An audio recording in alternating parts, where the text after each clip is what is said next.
살림을 그렇게 잘하는 것도 아니고 그렇다고 시댁에 애교가 많고 사랑스럽게 구는 것도 아니고 시아버지야 뭐 농담으로 하시는 말씀이겠지만 너는 꼭 며느리가 아니라 일을 잘하는 머슴 같다고 하실 때도 있을 정도로 그냥 제 일만 묵묵하게 다 하는 그런 며느리예요. 그렇다고 정말 머슴처럼 노예처럼 부려먹는 시아버지는 절대 아니시니까 괜한 오해는 하지 마시고요. 어쩔 땐 미련한 이런 제 성격이 저조차도 마음에 들지 않을 때가 있고 얼마 전 태어난 우리 딸아인 제발 엄마 성격 닮지 않고 걱정 없고 귀여운 공주처럼 자라주길 간절히 바랄 정도입니다. 그런데요, 얼마 전에 저희 시댁에서 정말 배꼽 잡을 정도로 웃기고 속 시원한 일이 있었거든요. 그 일을 겪고 나니까 제가 애교 없지만 무뚝뚝하고 내 할도리 잘하고 살았던 며느리였던 것이 새삼 뿌듯하게 느껴지더라고요. 그제서야 일을 잘하는 머슴 같다고 한 시아버지의 말씀이 너무 시댁에 와서 그렇게 일만 하지 말고 가족이니까 좀 편하게 마음 좀 열어라 하는 소리를 돌려서 하신 거라는 것을 늦게나마 깨닫게 됐네요. 눈치코치 없는 며느리지만 며느리 사랑은 시아버지라고 늙어서도 전 시댁 덕분에 어디 가서 기죽을 일 없이 당당하게 살 수 있을 것만 같아 마음이 뿌듯해지고 든든합니다. 대체 무슨 일이 있었는지 지금부터 한번 시작해 볼까요? 요즘에 아이를 낳고 나니까 부쩍 친정에 대한 미움과 서름이 더 짙어졌어요. 저희 부모님이 저 어렸을 때 그 말을 달고 사셨거든요. 너도 나중에 애 한번 낳아봐라. 너도 자식 낳고 나면 우리 마음 이해한다. 지금에서야 어떻게 알겠냐. 네, 이제 애 낳아보니까 확실하게 알겠더라고요. 소중히 해서 어쩔 줄 모르겠는 자기 자식한테 대한 그렇게 함부로 대하는 거. 그거 부모 아니라고요. 자식만 낳아주고 버리지 않고 잘 기르기만 하면 누가 당신은 훌륭한 부모입니다 하고 상이라도 준다대요. 내가 널 낳았으니까 이 정도는 할 수 있는 거 아니냐. 그런 끔찍한 말들로 면죄부를 만들어 자식을 자기 마음대로 주무르고 마치 자기들 감정 푸는 쓰레기통으로 이용했던 부모님. 항상 집에서 큰 소리가 끊이질 않았던 이유는 가난 때문이었습니다. 결혼을 하고 나서야 아파트라는 곳에 처음 살아봤던 것 같아요. 처음 남편과 집을 보러 다닐 때 현관에서 카드키를 찍고 엘리베이터를 타는 것을 처음 경험해봐서 어떻게 할 줄 몰라 버벅이던 것이 참 창피하기도 했었는데 제가 어렸을 때 어떻게 살아왔는지 떠올려보면 다른 게 출세가 아니라 이렇게 사는 환경이 나아진 것이 출세다 싶더라고요. 전 정말 이제 평생 가난할 줄 알았거든요. 지어진 지 오래돼서 녹이 다 슬어있는 슬레이트 지붕에 자려고 누워서 엄마가 불을 탁 끄면 사사삭 하고 바퀴벌레가 재빠르게 기어가는 소리가 들릴 정도로 바퀴며 쥐며 많았던 집. 요즘엔 그렇게 비위생적이고 열악한 곳에서 사는 사람들이 많이 없어지기도 했겠지만 저희 가족은 그런 곳에서 살았었습니다. 내가 물세 많이 나오니까 쓸데없이 씻지 말라고 했어 안 했어? 네가 무슨 부잣집 딸내미인 줄 알아? 응? 그저께도 밖에 수도 계량기 제대로 안 잠궈놨지? 어휴 진짜 이렇게 낭비벽이 심해가지고 정말 겨울이라 땀도 안 나는데 뭘 그렇게 맨날 씻는다고? 학교에서 애들이 내 주변에 오면 냄새난대. 옷은 왜 안 빨아 입는 거냐고. 맨날 놀리는데 내가 뭘 그렇게 낭비를 했다 그래? 난 씻는 것도 내 마음대로 못해? 왜 어렸을 때 반에 다 한 명씩 있지 않았어요? 쟨 제대로 씻고 다니는 건가 싶을 정도로 옷도 꼬질꼬질하고 머리도 맨날 떡져 있는 것 같은 그런 비위생적이네요. 한 번도 그렇게 어렵게 살아본 적 없으신 분들은 이해하기 어려울 수도 있겠지만 가난이라는 게 그래서 참 무서운 것 같아요. 씻고 먹고 사고 하는 기본적인 것들조차 해결하는 것이 쉽지 않았거든요. 어렸을 때부터 땀이 안 나고 겉으로 볼 때 괜찮으면 안 씻어도 된다고 물세 많이 나온다고 현관 밖에 있는 수도 계량기를 꼭 잠궜다가 풀었다가 하면서 살아야 하는 저한텐 그게 너무 익숙하고 당연한 일이었지만요. 자기랑 다르면 이상하다고 생각하는 그 또래 애들한테 전 작고 더럽고 꼬질꼬질한 그런 애였을 거예요. 냄새가 난다고 짝을 바꿔달라고 하는 애들이 많았었던 담임 선생님이 저희 엄마한테 직접 전화를 했었던 적도 있었고요. 다른 건 몰라도 위생 문제는 저나 다른 친구들 건강 문제에 직결되는 것이니까 조금만 더 신경을 써주셨으면 좋겠다 하고요. 뭐 선생님이 그렇게 말씀하신다고 들으실 분이었으면 진작에 애를 그렇게 방치하다시피 키우지 않으셨겠죠. 전화로 한 소리 듣고 처음 며칠만 제가 잘 씻어도 별소리 안 하시다가 언제 그랬냐는 듯이 까먹고 막 뭐라고 하시더라고요. 낭비한다고, 돈 아깝다고요. 그래서 제가 선택했던 방법은 저 스스로 친구들과 멀어지는 거였어요. 남들이 날 따돌리기 전에 내가 벽을 쌓아놓고 생활을 하자. 우리 집은 하루아침에 나아질 수 있는 상황이 아니었으니까 내가 어떻게든지 성공을 해서 하루빨리 독립을 해가지고 이 집을 벗어나고 그래서 주변의 친구란 것들을 사귈 수 있는 여유가 되면 그때 사람들이랑 어울리면 된다 하고 외로움을 애써 무시하고 달래면서 살았어요. 우리 수민이는 그림을 참 잘 그리는 것 같네. 나중에 미술 쪽으로 진학을 하면 참 좋을 것 같은데. 학원 다니면서 따로 배운 건 아니지? 정말 타고났네, 타고났어. 부잣집에서 능력 있는 자식이 나오면 그건 신이 내린 축복이겠지만 가난한 집에서 태어난 애매한 재능을 가졌다는 건 평생 이루지 못할 꿈을 안고 사는 것과 마찬가지니까요. 불행하게도 전 그런 애매한 재능을 가지고 태어났던 사람 중 하나였고요. 어렸을 때부터 그림을 잘 그린다는 소리를 많이도 들었습니다. 학교에서 선생님들도 미술 시간에 제가 그린 그림을 보고 깜짝 놀라시면서 차라리 이쪽으로 제대로 공부해서 예고나 예대 같은 곳에 진학해보는 건 어떻겠냐. 학비야 장학금 제도 같은 걸 알아보면 되지 않겠냐 얘기를 해주셨지만요. 글쎄요. 공부만 해도 성공할 수 있을지 장담이 되지 않는 집안에서 제가 미술을 한다고 나서면 퍽이나 웃으면서 응원을 해줄까 싶기도 하고 꿈을 꿔보기도 전에 그렇게 좌절을 하게 되더라고요. 나 물감 좀 사게 용돈 좀 주시면 안 될까요? 학교에서 부활동이라는 걸 하는데 선생님께서 난 그림을 잘 그리니까 미술부에 들어가면 좋을 것 같다고 말씀을 해주셔가지고 나도 그림 그리는 게 너무 재밌기도 하고 이게 뭐 그림 그리는 거라고 해가지고 돈이 많이 들어갈 것 같은데 딱히 그런 것도 아니고 그냥 스케치북이랑 물감만 있으면 된다고 붓이랑 이런 것들 학교에서 선배들이 쓰는 거 남겨놓고 간 게 있어서 그거 가지고 하면 되니까요. 네가 아주 미쳐도 단단히 미쳤구나. 뭐 그림? 네가 무슨 어디 부잣집 막내딸이라도 되는 것 같아? 너 그림 팔아서 돈 버는 사람 주변에서 본 적 있어?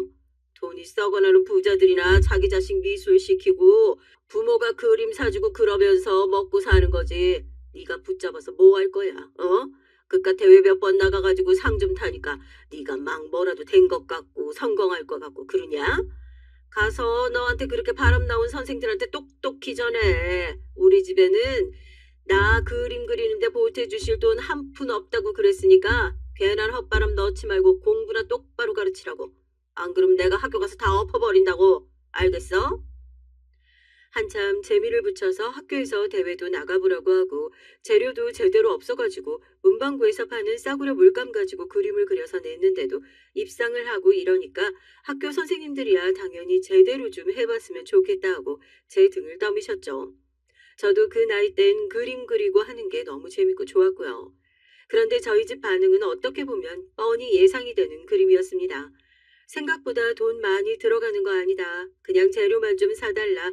제가 애걸복걸을 했는데도 대체 애한테 무슨 헛바람을 집어넣었길래 이렇게 쓸데없는 욕심만 부리게 됐냐. 오히려 학교 선생님한테 전화해서 버럭버럭 화를 내시더라고요. 그때부터 제가 꿈이라는 것을 탁 접게 된 것 같아요. 부모님 눈엔 그저 제가 돈이었던 것 같네요.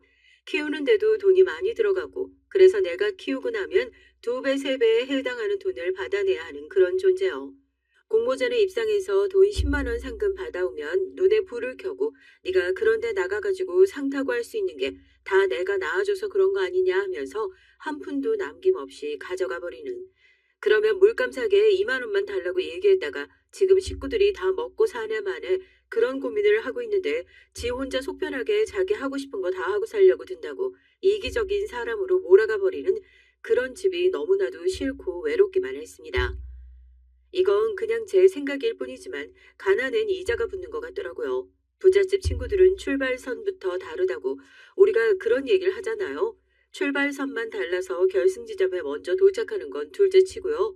가난한 사람들은 가면서 정말 그 고난과 역경이 무슨 이자처럼 불어나는 것 같더라고요. 엄마 말씀대로 저희는 지금 당장 하루하루 먹고 살기도 힘든 상황이었는데 거기다 아빠께서 다니고 있는 그 변변찮은 직장마저 상황이 어려워져서 몇 달씩 월급을 밀리는 것은 물론이었고요. 기초생활수급자 자격으로 나라에서 나오는 지원금이나 어쩌다 가끔 동사무소에서 가져다 주는 쌀을 몇 끼에 걸쳐서 나눠 먹으면서 지내야 하기도 했습니다. 다들 대학을 어디로 가네, 앞으로 진로는 또 뭘 선택을 하네, 그런 고민을 하고 있을 동안 전 당장 내일은 어떻게 먹고 살아야지 하는 생계의 걱정을 하고 있었어요. 20살도 안 된 그 어린 나이에요. 출발선이 다르다는 말로는 차마 다 표현하지도 못할 정도로 힘들고 어려웠던 그런 어린 시절을 보냈던 것 같습니다. 그때까지만 해도 독립이라는 것은 꿈도 못 꿨던 것 같네요. 지독한 가난이 발목을 붙들고 놔주지 않아서요. 그렇게 고등학교를 졸업하고 바로 일을 시작하게 되고 제가 돈을 벌기 시작하면서부터 저희 가족도 더 지독하게 절 괴롭혔던 것 같습니다. 네가 돈을 벌기 시작했으니까 지금부터 키워준 값을 받기 시작해야 하겠다고 얘기하는 부모님을 보면서 정말 벙찌더라고요. 그런 생각을 하면 안 되는 걸 알면서도 부모가 나한테 해준 게 뭐가 있다고 이렇게 깡패처럼 눈만 마주치면 보따리 내놓으라는 식으로 구는 건가 싶기도 하고요. 마음이 모질고 못된 자식이었다면 언제든지 다시는 연락하지 말란 매몰찬 소리라도 하면서 연 끊고 살았을 것 같은데 늘상 그렇게 살아왔어서 그런 건지 저도 그 답답한 상황에 어느새 익숙해져 버린 건지 가난하게 동네에서 손가락 빨고 있는 가족들을 모른 척하면서 살 수가 없더라고요. 아니 네 공장은 제대로 돈도 못 번다니. 다른 집 애들 보니까 그냥 명절이라고 떡값이니 뭐니 회사에서 나오는 것 같은데. 아, 너 설마 따로 받은 돈이 있는데 일부러 집에다 갖다 주기 싫어서 혼자 딴 주머니 차고 있는 건 아니지? 아, 이번에 집에 올 때는 월급 얼마씩 받고 있는지 월급 명세서 끊어가지고 같이 들고 와. 그동안 내가 한 번도 검사를 안 했는데 검사 한번 해봐야지. 이제 막 사회생활 시작하는 딸한테 생활비 좀 보내달라고 손을 벌리고 있는 주제에 뭐가 그렇게 욕심이 많은 건지 혹시라도 제가 몰래 딴 주머니라도 차고 있을까 싶어 월급 명세서를 같이 가지고 내려오라고 하는 부모님이 세상에 어디 있단 말입니까? 사실 영 틀린 소리는 아니어서 뜨끔했지만 말이에요. 조금씩이라도 저축을 해서 얼른 가족들로부터 독립을 해야지 월급에서 먹을 거 안 먹고 입을 거 안 입어가면서 그렇게 따로 조금씩 돈을 모으고 있는 상황이었는데 눈치 빠른 엄마가 그걸 딱 알아차리셨더라고요. 회계과에 친한 직원이 있어가지고 쭈뼛거리면서 가서 혹시 월급 명세서에서 떡값 받은 것 좀 빼주실 수 있냐 하니까 무슨 일이냐고 그래요. 참 누구한테 말을 하는 것도 창피하고 나만 왜 이렇게 살아야 하나 억울하기도 해서 눈물이 왈칵 쏟아져가지고 펑펑 울면서 사정 얘기를 하니까 회계과 직원이 혀를 끌끌 차면서 명절 상여금이 안 찍혀있는 새 월급 명세서를 한 장 뽑아줬던 기억도 납니다. 아유 뭐 별거라고 나한테 그런 부탁하러 오는 사람이 한두 명인 줄 알아? 자기 보너스 받은 거 와이프한테 걸리면 죽는다. 이거 비상금이니까 비상금 통장으로 따로 보내달라. 네가 뭐 그 사람들처럼 나쁜 짓 하겠다고 그러는 것도 아니고 나야 사정은 다 모르지만 가족이라고 꼭 다 가족 같은 그런 사람들은 아닌 것 같아.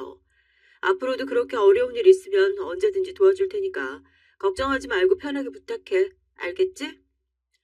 그래도 그 가난하고 힘든 시절을 버틸 수 있었던 이유 중 하나는 주변에 있었던 좋은 사람들 덕분인 것 같네요. 사람이 꼭 죽으라는 법은 없다고 가족들이 그렇게 절 힘들고 못 살게 구는 만큼 회사 생활을 하면서 일을 하기 시작하며 만났던 사람들은 항상 저한테 가족보다 늘 친절하고 따뜻하게 대해 주셨으니까요. 집에다 생활비 보내고 기숙사비 내고 저축하고 하면 정말 제가 쓸 수 있는 돈이 5만 원도 안 될 정도로 힘들고 어려운 시절을 보냈었습니다. 그래도 나름 문화생활이랍시고 주말이 되면 시내에 나가서 그림 구경하는 걸 엄청 좋아했어요.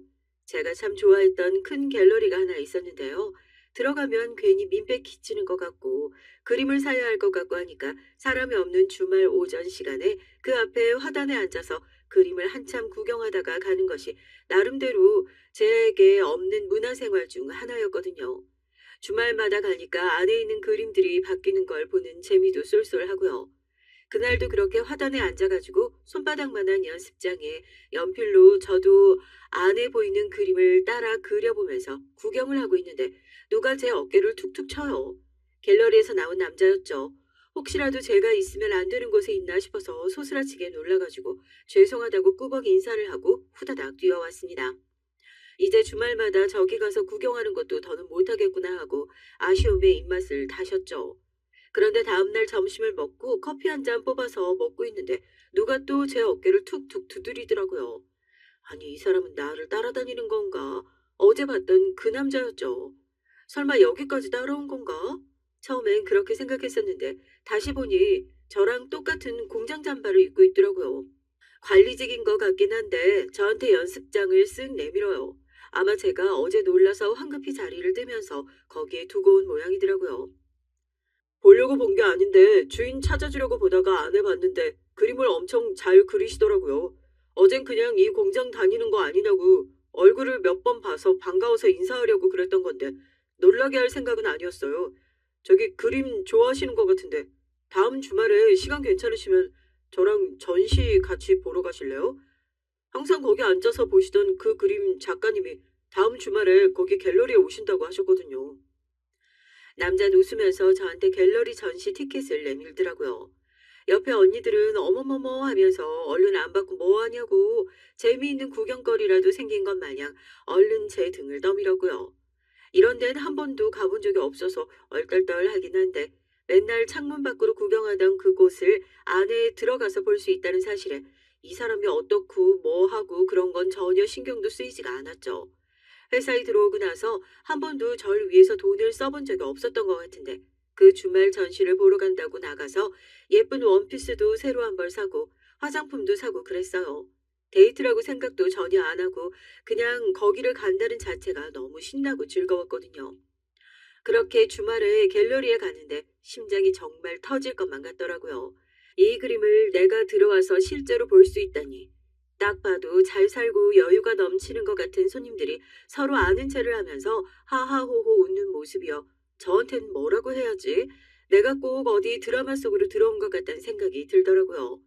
여주인공까진 아니더라도 여주인공 옆옆 자리에 있는 조연 정도 되는 건 아닐까. 살다 보니까 이렇게 좋은 날도 오는구나. 그런 작은 것에도 넘치게 행복할 수 있더라고요. 한창 그렇게 그림을 구경하고 있는데 갤러리 사장님이 쓱 와서 저한테 인사를 하자고 손을 내밀어요.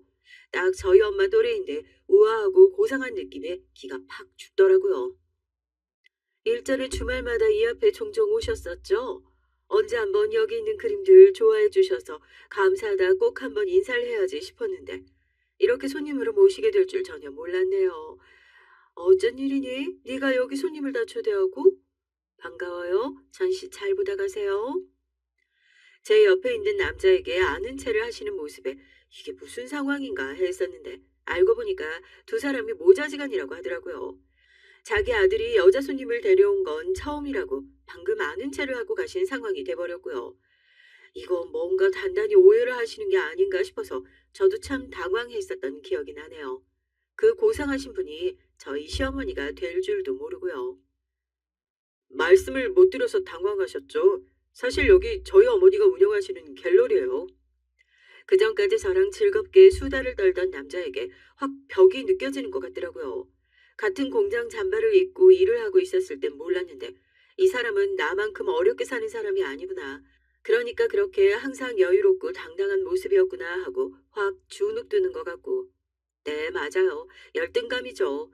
전시까지 잘 보고 와서 한동안 그렇게 남편이 어디 가자, 퇴근하고 같이 밥 먹자, 적극적으로 표현을 했는데도 제가 끊임없이 밀어내던 이유가 그거였습니다. 혼자 있었을 땐 몰랐는데 같이 있으니까 내가 그동안 얼마나 어렵게 살았고 아직도 마음의 여유가 없이 가난한 사람이라는 게 확 실감이 나서요. 원래 사람은 비교하면서 불행해지는 거라잖아요. 아무리 부정해봤자 좋아하는 마음을 어떻게 숨길 수 있겠어요. 결국엔 끈질긴 남편 덕분에 연인 관계로 발전할 수 있었지만 여전히 결혼이라는 건 제겐 허락되지 않은 달콤한 꿈 같은 얘기처럼 들릴 뿐이었습니다. 아직까지 월급 날만 되면 빚쟁이처럼 전화를 해서 생활비는 몇 시에 입금할 거냐 닥달하는 부모님을 둔 제가 몸도 마음도 제대로 독립하지 못한 내가 과연 결혼이란 걸 할 수 있을까? 그건 이 사람한테도 민폐를 끼치는 것이 아닐까 싶더라고요. 당신 집안 형편 어려운 것 때문에 그래? 내가 그런 거 다 이해할 수 있다고 했잖아. 나 당신 가정 형편 보고 좋아하는 거 아니야. 당신도 어떻게든 집으로부터 벗어나고 싶다고 얘기했잖아. 가족들 걱정돼서 결혼 포기해버리고 이대로 살면 언제 어떻게 벗어날 수 있을 것 같은데. 우리 가족들 그런 거 신경 쓰는 사람 아니니까 당신만 마음 열면 되는 거야. 그런 거 신경 쓰는 사람이 아니라고? 세상에 어떤 사람이 그런 걸 신경 안 써. 당신이 너무 여유롭게 살아서 눈치 못 채고 있었던 것뿐이지. 사람이 고상하다고 속으로는 화 안 날 것 같아? 나도 내 아들 그렇게 키워놨는데 어디서 나 같은 사람이 며느리랍시고 들어오면 허락해주기 싫을 것 같아. 어디서 저렇게 모자란 애를 데리고 왔을까? 어머님도 속으로 얼마나 욕을 하시겠냐고. 난 평생 그런 시선 받으면서 결혼 생활할 자신 없어. 팔자 핀다고 제가 매달려도 모자랄 지경인데 오히려 결혼은 못하겠다 계속해서 밀어내는 저와 자기 가족들 절대 그런 사람 아니니까 마음 좀 열고 한 번만 만나달라 애걸하는 건 남편이었습니다. 그때까지만 하더라도 제 마음 돌리려고 남편이 그냥 하는 소린 줄 알았죠. 이거 너무 자랑 같아서 어디 가서 말도 못했는데 저 정말 평생 시댁에 감사한 마음밖에 없는 것 같아요. 저희 집 사정 뻔히 다 알고 계시는데도 처음 인사하러 간 자리에서 집안 환경이나 형편에 대한 얘기 이런 방구 언급도 하지 않으시고 그저 고생했다며 제 손을 꼭 잡아주시던 시어머니. 결혼은 형편 되는 대로 하면 되지 않겠냐며 돈 걱정을 하지 말고 앞으로 어떻게 잘 살지 미래 계획만 잘 세워보라고 하시던 시아버지를 보고 나서 아, 이 사람들은 그냥 단순히 돈만 많은 것이 아니구나. 열등감에 찌들어 있는 나와 달리 구김살 하나 없는 사람이구나. 그제서야 알았습니다. 너무 감사한 마음만 들어도 모자라다는 걸 알고 있는데 제가 참 못난 사람이었던 거죠. 하지만 제 결혼은 그렇게 순탄하지만은 않았어요. 가난한 형편에 염치까지 사라진 저희 부모님 덕분에 결혼을 준비하는 내내 그리고 지금까지도 시부모님께 죄송스러운 마음이 남아있을 정도니까요.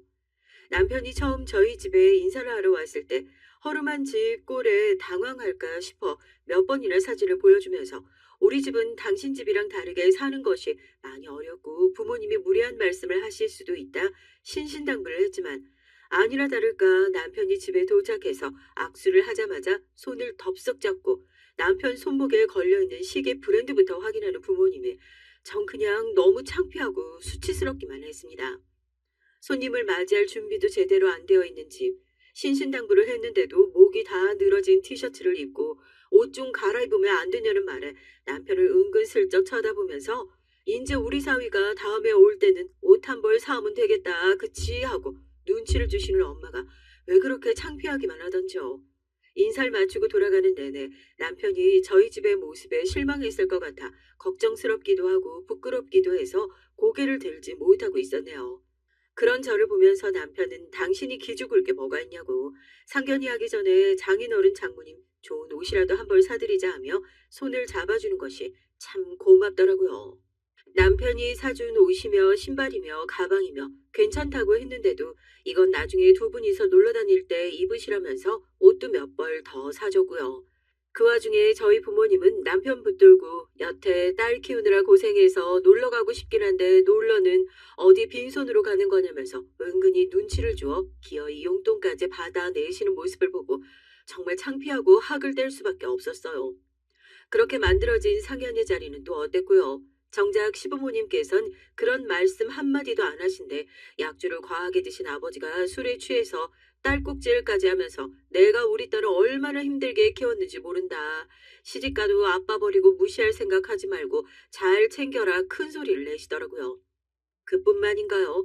결국에 시댁에서 대부분의 결혼식 비용을 지원해주겠다는 얘기를 드러내고 나서야 기분 좋게 자리를 일어나시려던 저희 엄만 세상에 이렇게 좋은 음식을 뭐 많이 남겼냐면서 지나가는 직원에게 비닐봉투 같은 거 없냐고 이거 포장해 가겠다고 하면서 하나밖에 없는 딸의 자존심을 그야말로 박박 갈아버렸습니다.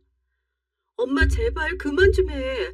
아줌마들끼리 어디 놀러 온 거 아니고 여기 내 상견례 자리야. 어?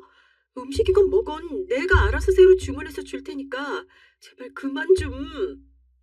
너 아주 부잣집으로 시집 간다더니 아 네가 무슨 부자라도 된 줄 아나 보다. 야 이거 남긴 게 얼만데 이거 그대로 싸가지고 가면 내일 점심까지는 든든하게 먹겠구만.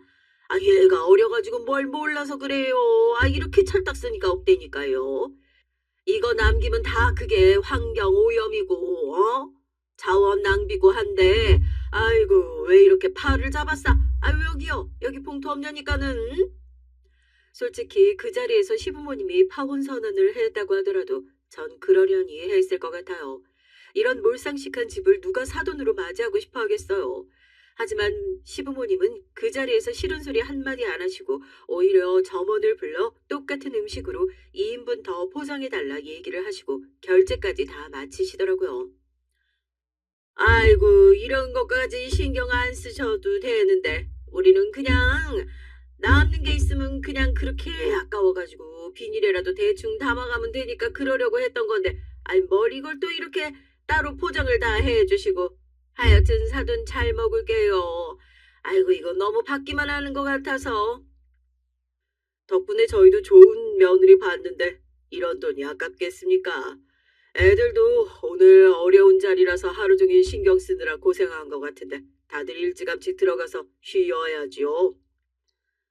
시아버지께서 아무렇지도 않게 그렇게 얘기를 해주시면서 포장한 음식을 저희 친정에 들려주시는데 그게 꼭 제 눈엔 보는 눈도 많으니까 더 시끄럽게 하지 말고 얼른 포장한 음식 가지고 집으로 돌아가십시오 하는 것 같아서 마음이 콕콕 찔리는 것 같았습니다.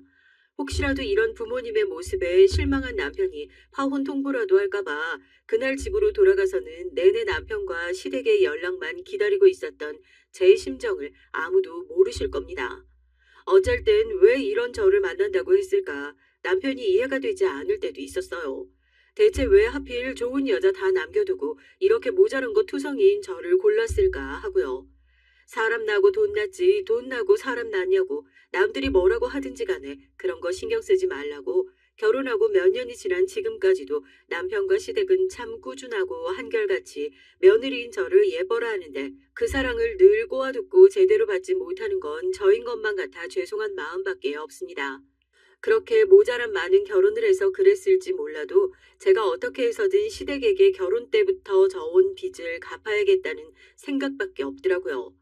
집에 돈이 많은 것도 아니고 제가 뭘 특출나게 잘하는 것도 아니고 그냥 시댁에서 무식하게 우직하게 일 잘하는 것이 그게 조금이라도 보탬이 될 수 있는 일이 아닐까 그런 생각이 들어서 시댁에서 무슨 행사가 있다고 하면 두 발 벗고 달려나갔던 것 같습니다. 그러니까 아버님도 매번 웃으시면서 우리가 맏며느리 하나는 참 잘 들인 것 같다고 자기 집 일처럼 저렇게 나서서 하는 애가 어디 있냐면서 칭찬을 하셨고요. 넌 꼭 며느리가 들어온 게 아니라 머슴으로 들어온 것 같다는 얘기도 그래서 나온 거죠. 저에게 시댁은 항상 마음에 빚이 있는 곳이었고 그런 불편한 마음 때문에 뭐든 더 빼지 않고 부지런히 움직였던 것 같습니다. 참 시부모님을 보면 대단하다는 소리밖에 안 나와요. 아무리 그래도 그렇게 모자란 며느리가 미울 법도 한데 결혼 이후로 정말 한결같이 우리 며느리 소리를 입에 달고 사시면서 예뻐해 주시는 모습밖에 없었거든요. 제가 그림에 재능이 있다는 사실을 아신 시어머니께선 조금 늦긴 했지만 이제서라도 취미생활로 그림을 배워보는 게 어떻겠냐고. 나중에 나이 들어서 취미 하나 없으면 그게 참 심심하고 외로운 인생이라면서 극구 거절하는 절 대신해서 평생 교육원까지 끊어주셔서 열심히 다니기 시작했습니다. 친정은 여전히 염치 없이 도운돈 노래를 부르면서 손을 내밀었지만 그래도 제가 속만 쓰리고 애달파하지 않았던 이유는 든든한 시댁이 있었기 때문이 아닐까 그런 생각도 들어요. 더 잘해야겠다, 어떻게든지 은혜를 갚아야겠다 그 마음뿐이었죠. 그런데 이 뿌리 깊은 지독한 열등감이라는 게 그렇게 쉽게 사라지는 게 아닌가 봅니다. 한동안 제가 정말 사랑받는 부잣집 막내딸이라도 된 것처럼 그렇게 살았었는데 그건 역시 타고나기를 잘 타고난 사람들이나 누릴 수 있는 팔자인가 봐요. 그렇게 행복하고 즐거울 것만 같았던 제 시댁 생활은 시동생이 결혼을 하고 손아래 동서가 들어오고 나서부터 서서히 금이 가기 시작했으니까요. 어머님, 아버님, 이거 별거 아니지만 결혼 선물이에요. 이번에 병원 구하는 것도 아버님께서 도움 많이 주셨는데 제가 입 싹 씻고 모른 척할 수 없잖아요. 아버님 차 바꾸실 때도 다 된 것 같은데 제가 그 건물에서 병원 대박 내서 다음 저희 결혼 기념일 땐 아버님 차 한 대 꼭 바꿔드릴게요. 그러고 보니까 형님은 결혼 때 어머님 아버님께 뭐 선물하셨어요? 전 당연히 차는 형님께서 결혼하면서 바꿔주셨겠거니 했는데 우리가 뭐 돈 안 벌고 사는 사람도 아니고 각자 그냥 자기 자리에서 잘 살면 되는 거지. 마음은 고맙지만 다음번부턴 이런 거 안 사들고 와도 괜찮다. 그냥 지금 하고 있는 일 열심히 하고 둘이서 안 싸우고 사이좋게 지내고 우린 그거면 되니까. 처음에 동서를 보고 느낀 감정이요. 처음엔 부러웠죠. 제가 항상 꿈꿔왔던 그 티 없이 맑은 부잣집 막내딸이요. 저런 사람도 걱정이라는 게 있나 싶을 정도로 해맑은 성격에 직업도 의사랍니다. 시집 올 때 아무것도 못해하던 저와 달리 결혼 선물이라고 어머님이 자주 입으시는 브랜드의 코트에 아버님 골프채까지 선물로 사들고 왔더라고요. 며느리들 차별하는 것도 아니고 고루 잘 해주시는 시부모님이셨지만 결혼한 지 얼마 지나지 않아 병원 자리 알아보고 있는 동서에게 가지고 있는 건물 한 채를 통으로 내주셨다는 얘기를 듣고 솔직히 좀 부럽고 서운한 마음도 들었어요. 둘 다 똑같은 며느리다, 둘 다 소중한 내 딸 같다. 말씀은 그렇게 하셨지만 시부모님께서도 당연히 돈 많고 매사 잘 챙기는 동서가 더 눈에 밟히고 마음에 가겠지. 그런 생각이 들면서 마음이 참 씁쓸해지더라고요. 시부모님 생신 때도 두 분이서 여행 다녀오시라면서 비싼 항공권 티켓을 척척 사다가 가지고 오는 동서. 그리고 그 옆에서 자기는 이런 거 하지 말자고 했는데 동서가 굳이 하자고 했다면서 말리는 신용을 하며 와이프를 자랑하는 시동생. 다들 기분 좋게 하하호호 웃고 있는데 저 혼자만 마음 불편하게 꽂아 놓은 보릿자루처럼 앉아 있는 것 같아 얼마나 불편했는지요. 아닌 게 아니라 동서는 매번 그렇게 좋은 것들을 사들고 올 때마다 꼭 형님이랑 저랑 놓고 비교를 해보세요. 누가 봐도 제가 훨씬 더 잘난 사람 아니에요. 이 소리를 듣고 싶은 사람처럼 저를 꼭 걸고 넘어졌습니다. 그래서 형님은 뭐 해가지고 오셨어요? 그래서 형님은 시집 오셨을 때 선물로 뭐 하셨어요? 처음엔 참 사람이 악의가 없으니까 저렇게 아무렇지도 않게 칼을 꽂는구나 생각했었는데 시간이 좀 지나면 지날수록 알겠더라고요. 저거 나 먹이려고 하는 소리구나. 그냥 어떻게든지 나랑 비교해서 자기가 더 잘나 보이기 위해서 하는 소리구나 하고요. 그때부터 동서랑은 더 상종도 하기 싫어가지고 멀어졌던 것 같습니다. 아이고 우리 큰아가 애 낳느라 그래 얼마나 고생했어. 가뜩이나 몸도 안 좋을 텐데 이거 별거 아니지만 나중에 애기 장난감이든 뭐든 사는데 보태 써라. 응? 결혼한 지 3년 차. 동서를 새 식구로 맞이한 지 얼마 지나지 않아 저도 예쁜 딸아이를 출산하게 됐습니다. 그때만큼은 친정 식구들도 시댁 식구들도 하나가 돼서 어찌나 제 출산을 기뻐해 주시던죠. 특히나 시아버지께선 한달음에 달려와 꽃바구니에 용돈 봉투까지 제게 건네주시면서 건강하게 출산해줘서 너무 고맙다는 인사까지 하실 정도였으니까요. 온 가족들이 그렇게 기뻐해 주었다면 참 고마웠겠지만 동서는 그렇게 사랑받는 제 모습이 어쩐지 고가워 보였나 봐요.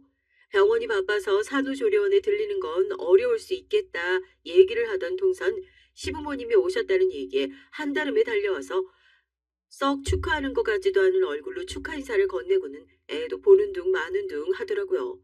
시부모님께서 산모를 너무 귀찮게 하는 것 같다면서 먼저 가보겠다고 자리를 비우고 뒤따라 나가던 동서가 기어이 저에게 한마디를 했습니다. 그 소리를 듣고 여태 사람 좋은 줄 알았는데 그것도 시부모님한테 해당되는 얘기였구나. 속으로 날 저런 식으로 무시하고 있었구나 하고 얼마나 열불이 나던지요. 형님은 참 좋으시겠어요. 아들도 아니고 꼴랑 딸 낳은 주제에 시댁에서 이렇게 다 퍼주니까요. 아무리 그래도 사람이 염치가 있어야지. 결혼할 때 아무것도 안 들고 온 주제에 무슨 낯이 있어가지고 딸 낳고 나서 시댁한테 이렇게 받아먹어요? 저 요즘 형님 보면 그런 생각하잖아요. 아, 사람이 저 정도로 철판 깔아야 남의 돈으로 호강하는구나 하고요. 뭐? 동서 지금 말 다 했어? 누가 뭐 남의 돈으로 호강을 한다고? 말이 그렇다는 거죠, 말이. 형님이 안 그렇다고 하시면 안 그런 거지 뭘 그렇게 발끈하고 그러세요? 너무 강한 부정은 강한 긍정이라고 그러던데. 형님도 잘 생각해 보세요. 이제 막 아기 낳고 기뻐하는 산모 속 뒤집어 놓는 소리를 실컷 한 동서는 그렇게 병원을 쏙 빠져나가더라고요. 너무 기가 막혀서 남편한테도 지금 내가 애 낳고 동서한테 이런 소리를 들어야겠냐 분통이 터져서 화를 막 쏟아냈고 얘기를 들은 남편도 화가 잔뜩 나서 시동생한테 이게 무슨 소리냐고 연락을 했고요. 자초지종을 알아보겠다고 하던 시동생은 저한테 전화를 해서 자기 와이프가 그런 뜻으로 얘기했던 건 아니었는데 아무래도 형수님께서 지금 몸도 아프시고 하시다 보니 오해를 하신 것 같다면서 끝까지 변명만 늘어놓더군요. 정작 사과를 받아야 할 사람한텐 사과도 못 받았고 말이에요. 그 뒤로 아이 낳고 키우면서 저도 그냥 동서를 개무시하기로 했어요. 괜히 저런 사람이랑 엮여가지고 피곤해지기 싫다는 것이 제 생각이었고 어차피 명절을 제외하고선 온 가족이 한자리에 다 같이 모일 일도 크게 없으니까 그냥 저런 또라이 같은 식구는 무시하면 그만이다 생각했던 거죠. 하지만 그게 어디 제 맘대로 쉽게 되겠어요? 동서도 속으론 빈손으로 시집와서 자기랑 똑같이 사랑받고 있는 제가 미워 죽을 것 같았는데 아무리 숨긴다고 한들 그게 끝까지 숨겨지기만 하겠냐고요. 결국 얼마 전에 그게 뻥 하고 터져버린 일이 생겼습니다. 그동안은 뭐 너네 일도 바쁘고 우리도 해야 하는 거 많고 하니까 딱히 김장 같은 건 안 했는데 올해는 좀 넉넉하게 담아서 집에 일하시는 분들도 나눠드리고 근처에 보육원 같은 데도 좀 나눠주면 어떨까 해가지고 집안 행사라고 너무 부담 갖지 말고 그냥 너희도 며느리로 우리 집 식구로 들어왔으니까 다 같이 좋은 일 한다 생각하고 즐거운 마음으로 참여해라. 내 말 무슨 소린지 알겠지? 아버님, 그럼요. 그럼 이런 것들 며느리가 하지 누가 하겠어요. 일하시는 분들도 있고 필요한 거 있으면 저희가 알아서 할 테니까 어머님께서도 이번 김장은 그냥 신경 쓰지 마시고 저희한테 맡겨만 주세요. 원래 매해 집에서 일하시는 분들과 함께 김장을 하셔서 나누고 주변에 어려운 이웃들한테 나누는 일들을 시어머니께서 꾸준히 해오셨다고 하더라고요. 며느리들 들어오고 나서 집에 신경 쓸 것도 많아지고 하다 보니까 멈췄었던 김장을 다시 하시는 게 어떻겠냐고 말이 나왔어요. 동서는 아버님께서 말하시는 거면 양잿물도 갖다 냅다 마실 기세로 늘 좋다고 하는 사람이니까 뭐 그렇다 치고 저도 좋은 일 한다는데 마다할 이유가 뭐가 있어요. 동서는 본인이 더 나서면서 어머님께선 신경도 쓰지 마셔라. 이런 것들은 원래 며느리들이 다 알아서 하는 거다 하면서 시부모님 앞에서 그 많은 김장을 자기 혼자 다 알아서 할 것처럼 허풍을 떨어대더라고요. 시부모님의 관심과 애정을 저 혼자서 독차지하기 위해서 얼마나 고군분투하는지 잘 알고 있으니까 또 저렇게 나대나 보다 그리 생각하고 저도 별 얘기를 안 했었죠. 동서, 오늘 절임 배추랑 들어오기로 했는데 동선 몇 시쯤 도착할 것 같아? 난 지금 일찌감치 와서 아주머니들이랑 밑작업 같이 하고 있는데 동서는 많이 늦나 해서. 형님이랑 저랑 하는 일이 같아요. 일 끝나고 갈 테니까 알아서 하고들 계세요. 그렇게 적극적이던 모습은 어디 가고 막상 김장 당일이 되니까 시댁 마당에서 배추 옮기고 뭐하고 하는데 동서는 코빼기도 비추지 않더라고요. 분명히 몇 시까지 와라 하고 얘기를 했는데도 영 안 오길래 전화를 하니까 자기가 시간 맞춰서 알아서 가겠다고 하고 전화를 톡 끊어버리더라고요. 옆에서 듣고 있던 도우미 아주머니들도 둘째 며느리인 시부모님 앞에서만 셀셀거리지 성격이 참 이상한 것 같다고 한마디씩 하면서 절 거드시더라고요. 나한테만 싸가지 없던 게 아니구나 하고 제대로 주의를 줘야겠다 생각만 하고 있었죠. 기본 준비를 다 마치고 나니까 그제서야 높은 구두에 불편한 옷을 입은 동서가 시댁 마당으로 들어왔습니다. 저희 모두 다 그 광경을 보고 황당해가지고 저런 옷을 입고 어떻게 김장을 하려고 저러나 싶었다니까요. 제가 먼저 동서에게 안쪽에 편한 옷 있으니까 갈아입고 나오라고 하는데도 동선 준비하는 모습을 쓱 한번 훑어보고는 그 자리에서 못마땅한 얼굴로 팔짱을 끼고 꼼짝도 하지 않은 겁니다. 이제 와서 생각해보니까 자기가 잘 보여야 하는 시댁 식구들이 있는지 없는지 확인했던 것 같아요. 절 포함해서 집에서 일하시는 도우미 아주머니들밖에 없으니까 다행이라고 생각한 건지 가방에서 봉투 하나를 꺼내가지고 제 앞에 휙 집어던지더라고요. 장갑을 벗고 봉투 안을 확인해 보니까 5만 원짜리가 종이끈으로 하나 묶여 있어요.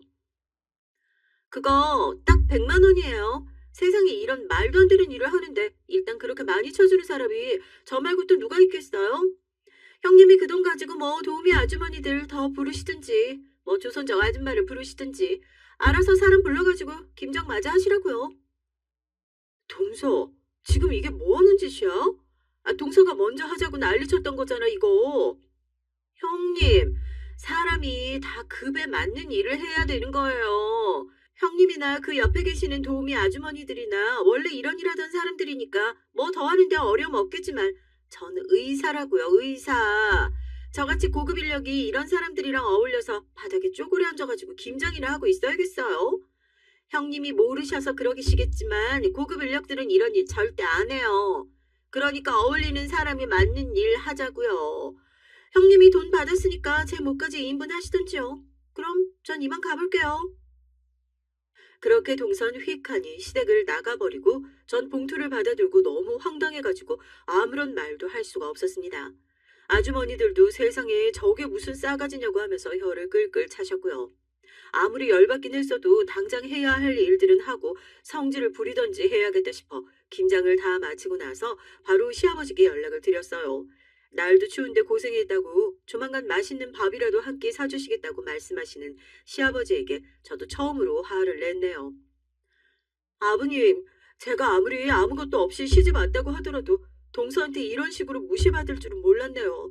손윗사람은 무시해도 유분수지 같이 일하는 분들 다 있는 곳에서 저한테 일당이라는 식으로 봉투 던지고 서로 급에 맞는 일 하자고 하는 거 그런 것까지 제가 참으면서 살아야 되나요?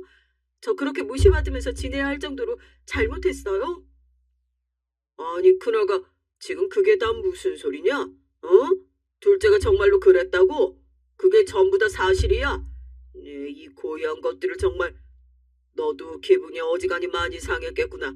그 와중에 할 거 다 끝내줘서 정말 고맙고 내일 퇴근하고 나면 시댁으로 봉투 들고 오거라. 사과는 받아야지 않겠어? 그래도 눈치 빠른 시아버지께서 전화를 받자마자 제 편을 들어주신 덕분에 저도 끝까지 억울한 일은 생기지 않았고요. 다음날 시아버지 말씀대로 퇴근하고 바로 봉투 들고 남편과 시댁에 찾아가니 온 가족들이 다 모여 있더라고요. 시아버지께서 저한테 들고 온 거 주라고 손 내미시자마자 어제 동서가 집어던졌던 봉투 그대로 아버님께 전달해 드렸습니다. 동서도 그 봉투를 보고 아차 싶었는지 어쩔 줄을 몰라 하더라고요. 우리 큰애가 시집 와서 우리 집에서 얼마나 많은 고생을 했는데 손아래 사람이 윗사람 고생하는 걸 열심히 배우고 돕지는 못할 망정 이딴 식으로 돈 봉투나 주면서 자기 형님을 무시해? 너는 어디서 이딴 걸 마누라라고 데리고 와서 결혼을 해가지고 집안물을 흐려? 아버님 그게 아니라요. 형님께서 이거 저한테 뭔가 뒤집어 씌우시려고 그러시는 것 같은데 전 일 때문에 바쁘니까 형님께서 사람이라도 편하게 더 쓰셔라 하고 호의로. 어머머 저 끝까지 거짓말하는 것 좀 봐. 사장님 제가 그날 김장하면서 옆에서 다 보고 들었는데요. 절대 아니에요. 자기는 이런 일 못한다고 고급 인력이 김치 쪼가리 담그는 거 봤냐고 하면서 봉투를 아주 그냥 집어던지고 갔다니까요. 그때 같이 본 사람만 몇 명인데. 동서가 되도 않는 거짓말을 시작하자마자 집에서 일하시는 도우미 아주머니들께서 냉큼 그날 일을 다 고자질 해주셨습니다. 동서는 아줌마가 뭔데 지금 우리 집안 일에 끼어드느냐 이렇게 말도 안 되는 사람 말을 믿는 거냐 하면서 진땀을 흘리기 시작했고요. 시아버지는 조용히 못하냐면서 크게 고함을 치셨고요. 뭐 급? 우리 집안이 언제부터 그렇게 없어 보이게 급 따지고 나누는 곳이었어? 너 같은 사람은 우리 집안에 어울리지도 않을 뿐더러 나도 우리 집 식구 아닌 사람한테 더 이상 잘해주고 싶은 생각 없으니까 내가 준 것들 다 정리하고 조용히 이혼해라. 알아듣겠어? 그제서야 놀란 동서가 아버님 앞에 냅다 무릎을 꿇고 자기가 잠깐 정신이 나갔었던 것 같다. 자기가 잠깐 미쳤었던 것 같다 하면서 징징 울면서 용서를 빌기 시작했어요.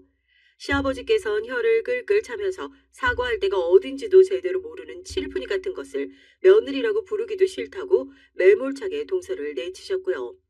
동서는 그제서야 펑펑 울면서 저에게 고개를 조아리고 사죄를 하기 시작했습니다. 형님 정말 죄송해요. 정말 이 집 시집 오려고 죽어라 노력했는데 어떻게든 어머님 아버님한테 잘 보이려고 애를 썼는데 형님은 그런 것 없이도 어머님 아버님한테 사랑받으면서 잘 지내는 것 같아서 그게 너무 부럽고 짜증났어요. 아무리 그랬어도 제가 그러면 안 되는 거였는데 형님 죄송해요. 제발 한 번만 용서해 주세요. 네? 동서, 왜 동서 혼자만 애쓰고 살고 있다고 생각해? 나도 이 집에 시집 오면서 며느리로서 최선 다하고 애쓰면서 그렇게 살고 있어. 끝까지 동서는 동서 탓만 하는구나. 미안하지만 난 그런 동서 용서해주고 싶은 마음 없으니까 사과를 빌든지 말든지 그건 동서 마음대로 해. 끝까지 제 탓을 하는 동서에게 오만정이 떨어져서 저 이 사관 받지 않겠다 얘기하고 그렇게 시댁을 나왔어요. 울고불고 아버님에게 이혼 결정만은 말아달라며 비는 동서에게 저한테 제대로 된 용서를 받아오면 다시 한번 생각을 해보겠다. 그렇게 말씀을 하셨다고 하시더라고요. 이 못된 동서 아무리 그래도 내 식구다 생각하고 한 번은 용서를 받아주고 기회를 주는 게 맞을지 시동생의 행복한 미래를 위해서라도 지금 빨리 이혼을 하라고 종용을 해주는 게 좋을지 큰며느리의 무거운 마음을 털어놓을 것이 없어 이렇게 사연을 쓰게 됐답니다. 구독자 여러분들이시라면 어떻게 하시겠어요? 안녕하세요. 저는 40대 중년 여성입니다. 얼마 전 책에서 이런 문구를 읽었는데요. 세상에 감사할 것이 참 많다라는 구절이었습니다. 처음 읽었을 땐 뭐가 감사할 게 있지 하고 제 인생을 돌아봤고 두 번째 읽었을 땐 무릎을 탁 쳤습니다. 막상 감사할 것들을 생각하면서 수첩에 하나 두 개 끄적여 나가보니 꽤 있더라고요. 우선 건강하다는 점이 가장 감사하고 딱히 큰 불운 없이 살아가고 있다는 점도 감사하게 느껴집니다. 경제적으로 여유로운 점 역시 마찬가지고요. 지금까진 이 많은 것들을 누리고 있었으면서 왜 불평불만만 많았지라고 반성도 되더라고요. 그래서 전 요즘에 하루에 한 장씩 감사일기를 쓰고 있어요. 쓸 게 없을 것 같아도 하루에 한 장씩 감사일기를 써 나가다 보면 저절로 삶에 감사하고 좋은 에너지가 들어오는 것 같더라고요. 오늘 사연을 써내려 가게 된 이유도 사실 감사일기를 적다 보니 생각난 얘긴데 여러분들에게 꼭 들려드리면 좋을 것 같았습니다. 듣는 입장에선 어떻게 받아들이실지 저야 모를 일이지만 그럼에도 제 얘기를 들으면 저와 동년배인 여성들을 포함해서 인생 선배님들도 많이 공감해 주실 것 같아요. 글 솜씨는 다소 부족하지만 이렇게 글을 끄적여 보면서 한번 제 마음속 얘기를 시작해 볼게요. 먼저 제 소개를 간략히 하자면 할아버지 때부터 내려오는 가업을 운영하고 있습니다. 흑염소를 기르고 진액으로 만들어 파는 사업인데요. 주로 어르신들이 찾아주시고 온라인에서도 인기가 많아져 나름 경제적으로 탄탄한 부를 이뤘습니다. 물론 여기엔 저뿐 아니라 절 도와주는 직원들과 불철주야 열심히 일해주는 남편의 공이 컸고요. 하지만 제겐 결혼 후 절 너무도 못살게 굴었던 두 사람이 있어요. 바로 시어머니와 시어머니보다 가끔은 더 얄미운 동서였습니다. 이 두 사람은 정말이지 한숨이 나올 정도로 절 괴롭혀 댔는데요. 우선 저희 시어머니는 소위 엘리트 대학을 나와 교수직을 잠깐 하셨고 자식 교육에 열성이 많으셔서 저희 남편과 아주버님 서방님까지 모두 유학을 보내셨고요. 반면 시아버지는 시어머니와 달리 그다지 집안일은 별 관심이 없으시고 밖으로 도시는 분이었습니다. 시아버지를 가감 없는 단어들로 한마디로 정리하자면 술 좋아하시고 도박 좋아하시고 여자 좋아하시는 그런 분이었죠. 곱게 자란 시어머니를 낚아채듯 결혼을 하긴 했지만 막상 결혼 후엔 끊임없이 집 밖을 도신 거죠. 그리고 시아버지와 시어머니 사이가 그리 좋진 않으셨는데요. 그래서 집안에 늘 이혼 얘기가 돌았다고 합니다. 남편도 어렸을 적부터 아슬아슬한 부모님의 관계로 인해 형성되는 집안 분위기가 무척이나 무서웠다고 하고요. 그런데 시어머니는 시아버지를 향한 마음이 진심이셨나 봐요. 시아버지에게 굉장히 많은 상처를 받으셨다고 말하곤 했는데 그래서인지 시아버지에게 받지 못한 사랑을 자식들에게 받으려고 애쓰시는 것처럼 보였습니다. 니들이 날 안 보살피면 누가 날 보살피겠니? 내가 다른 건 몰라도 우리 자식들만큼은 정말이지 힘 닿는 대로 키웠어. 그러니 니들이 날 챙겨야지. 시어머니는 심지어 제가 시어머니를 처음 뵙는 자리에서도 저에 대한 약간의 불만을 드러내셨습니다. 처음엔 환대하는 듯 하더니만 갈수록 말의 방향이 이상하게 흐르더라고요. 우리 상철이는 정말 손 가는 데가 없는 애였어. 어렸을 적에 얼마나 내가 뭘 좀 해주려고 해도 지가 척척 다 했거든. 그래서 그런지 나는 애 키울 때가 제일 편했다. 너 진짜 우리 상철이랑 결혼하게 된 건 정말 복 중에 복이야. 아마 결혼해서 마음도 몸도 편할 게다. 그건 내가 장담할 수 있지. 아, 네. 저도 상철 씨 같은 사람이 배우자가 돼서 행복해요. 그래야지. 그나저나 너는 대학을 어디 나왔다고 했지? 보자마자 제게 너너거리며 반말하는 것도 기분이 나빴는데 대학을 물으시더군요. 전 지방의 4년제 대학을 나왔는데 저희 지역에선 그래도 잘 알려진 대학이었음에도 그 대학교를 말씀드렸더니 거기에 시어머니의 표정이 차가워졌습니다. 공부를 많이 안 했나 보네. 이 한마디를 시작으로 분위기는 점점 무거워졌죠. 남편은 당시 서울의 유명 대학을 졸업하고 유명 기업의 반도체 연구원으로 재직을 하고 있었는데 아무래도 제가 남편보다 떨어진다고 생각하시는 것 같았습니다. 특히 대학은 좋은 곳을 나와야 한다는 생각이 굳건해 보였고요. 제게 직접적으로 뭐라 하진 않지만 사람은 배운 게 많아야 뭘 하든 사람 구실을 한다는 말씀을 하시며 절 흘깃 보시더군요. 어딘지 절 돌려가는 느낌이었어요. 남편은 중간에서 어쩔 줄 모르는 눈치였고요. 일단은 가볍게 차를 한잔하고 자리가 마무리되긴 했지만 남편은 내내 미안해 했습니다. 엄마가 오늘 실수한 거지? 엄마가 교수도 하시고 그래서 그런지 편견 같은 게 있으셔. 나쁜 분은 아닌데 자기 의견이라 생각 말하실 때 남들 눈치 안 보고 말씀하시는 편이거든. 말이 세셔. 당신 상처받았다면 미안해. 아니야, 뭐. 어머님이 나한테 뭐라고 한 건 아니니까. 근데 날 마음에 안 들어 하시는 것 같긴 하더라.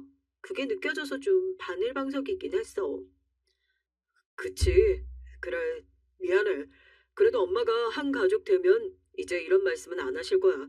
괜히 며느리 들어온다니까 약하게 보이고 싶지 않아 저러시는 거야.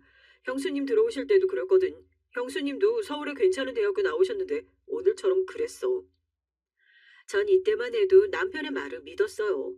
아주버님과 서방님은 이미 장가를 갔고 형님과 동서가 이미 집안에 들어와 있는 상황이었는데 어머님이 제게만 그러는 게 아니라 두 분에게도 똑같이 그랬다는 얘기에 안심도 했죠. 어머님이 본인 입으로 자기는 며느리들과 사이가 아주 좋다고 하셨거든요. 그런데 참 결혼하고 나서야 진실을 알게 됐네요. 시어머니는 일단 형님과 사이가 아주 안 좋은 편이었고 동서만 편애하셨습니다. 동서는 미국의 유명 대학교를 나와 대학원 박사까지 밟은 소위 시어머니와 결이 비슷한 사람이었거든요. 신혼여행을 갔다 와서 맞이한 첫 명절날 바로 알 수 있겠더군요. 시어머니가 저와 형님은 계속 일을 시키려 드는 반면 동서는 옆에 끼고 계속 세계산이 뭐니 둘이서만 알아들을 수 있는 얘기를 하고 있었고요. 아직도 생각이 나는데요. 그때 정말 몸이 녹아내릴 정도의 일을 하고 난 후 집에 갈 때가 돼서야 형님이 제가 불쌍했는지 절 불러 일러 주시더군요. 동서, 내가 미리 알려주는 건데 우리 시어머니 보통 사람 아니야. 동서도 오늘 봐서 알겠지만 시어머니 막내 동서만 끼고 이뻐하시고 나나 동선 아마 거들떠도 안 볼걸. 집안이라는 사람 정도로 취급하시면 다행이지. 사실 나도 이런 말 결혼식 전에라도 알려주고 싶었는데 그건 또 너무 산통 깨는 일 같아서 못했고 지금에서야 말하게 됐네. 동서도 각오 단단히 하는 게 좋을 거야. 난 우리 시어머니 감당 못해서 사는 지역까지 바꿔가며 이사 갔으니까. 그 말을 들으니 심장이 쿵 떨어지며 한숨이 나오더군요. 형님은 결혼하고 내내 시어머니에게 시달리며 살았다고 했어요. 아주버님 직장이 시댁과 가까워서 공교롭게 시댁 근처에 살았는데 시어머니가 뭐만 했다 하면 형님을 불러 가정부보다 못하게 취급을 하셨다고 합니다. 그래서 애를 낳고 난 후엔 좋은 공기 마시고 싶다 핑계로 시댁과 최대한 먼 곳으로 내려가셨다고 하고요. 그 얘기를 듣는데 지금의 작태가 정말이지 이해가 되더군요. 저는 더 긴장이 됐고요. 그런데 시어머니의 이런 행동은 도가 지나칠 때가 많았습니다. 여기에 앞서 제가 말한 동서도 한몫 크게 거들었고요. 동서는 박사학위를 따고 연구교수로 재직 중이었는데 틈만 나면 자신의 상태를 시댁 가족들에게 말하면서 축하받기를 원했어요. 그래서 동서를 위한 파티가 자주 열렸죠. 시어머니가 대개 주관하는 것이었고요. 시어머니는 자신과 닮은 동서를 위해 출장 요리사까지 불러가며 잔치를 준비해 줬습니다. 그런데 어느 날은 그 전날 밤 제게 전화를 걸어 요리사가 못 오게 됐다면서 저보고 새벽부터 일찍 시댁으로 건너오라고 하더군요. 당시 시댁과 저희 집 거리가 2시간이었습니다. 새벽 6시까지 오라고 하면 전 새벽 3시에 일어나서 준비를 해야 했거든요.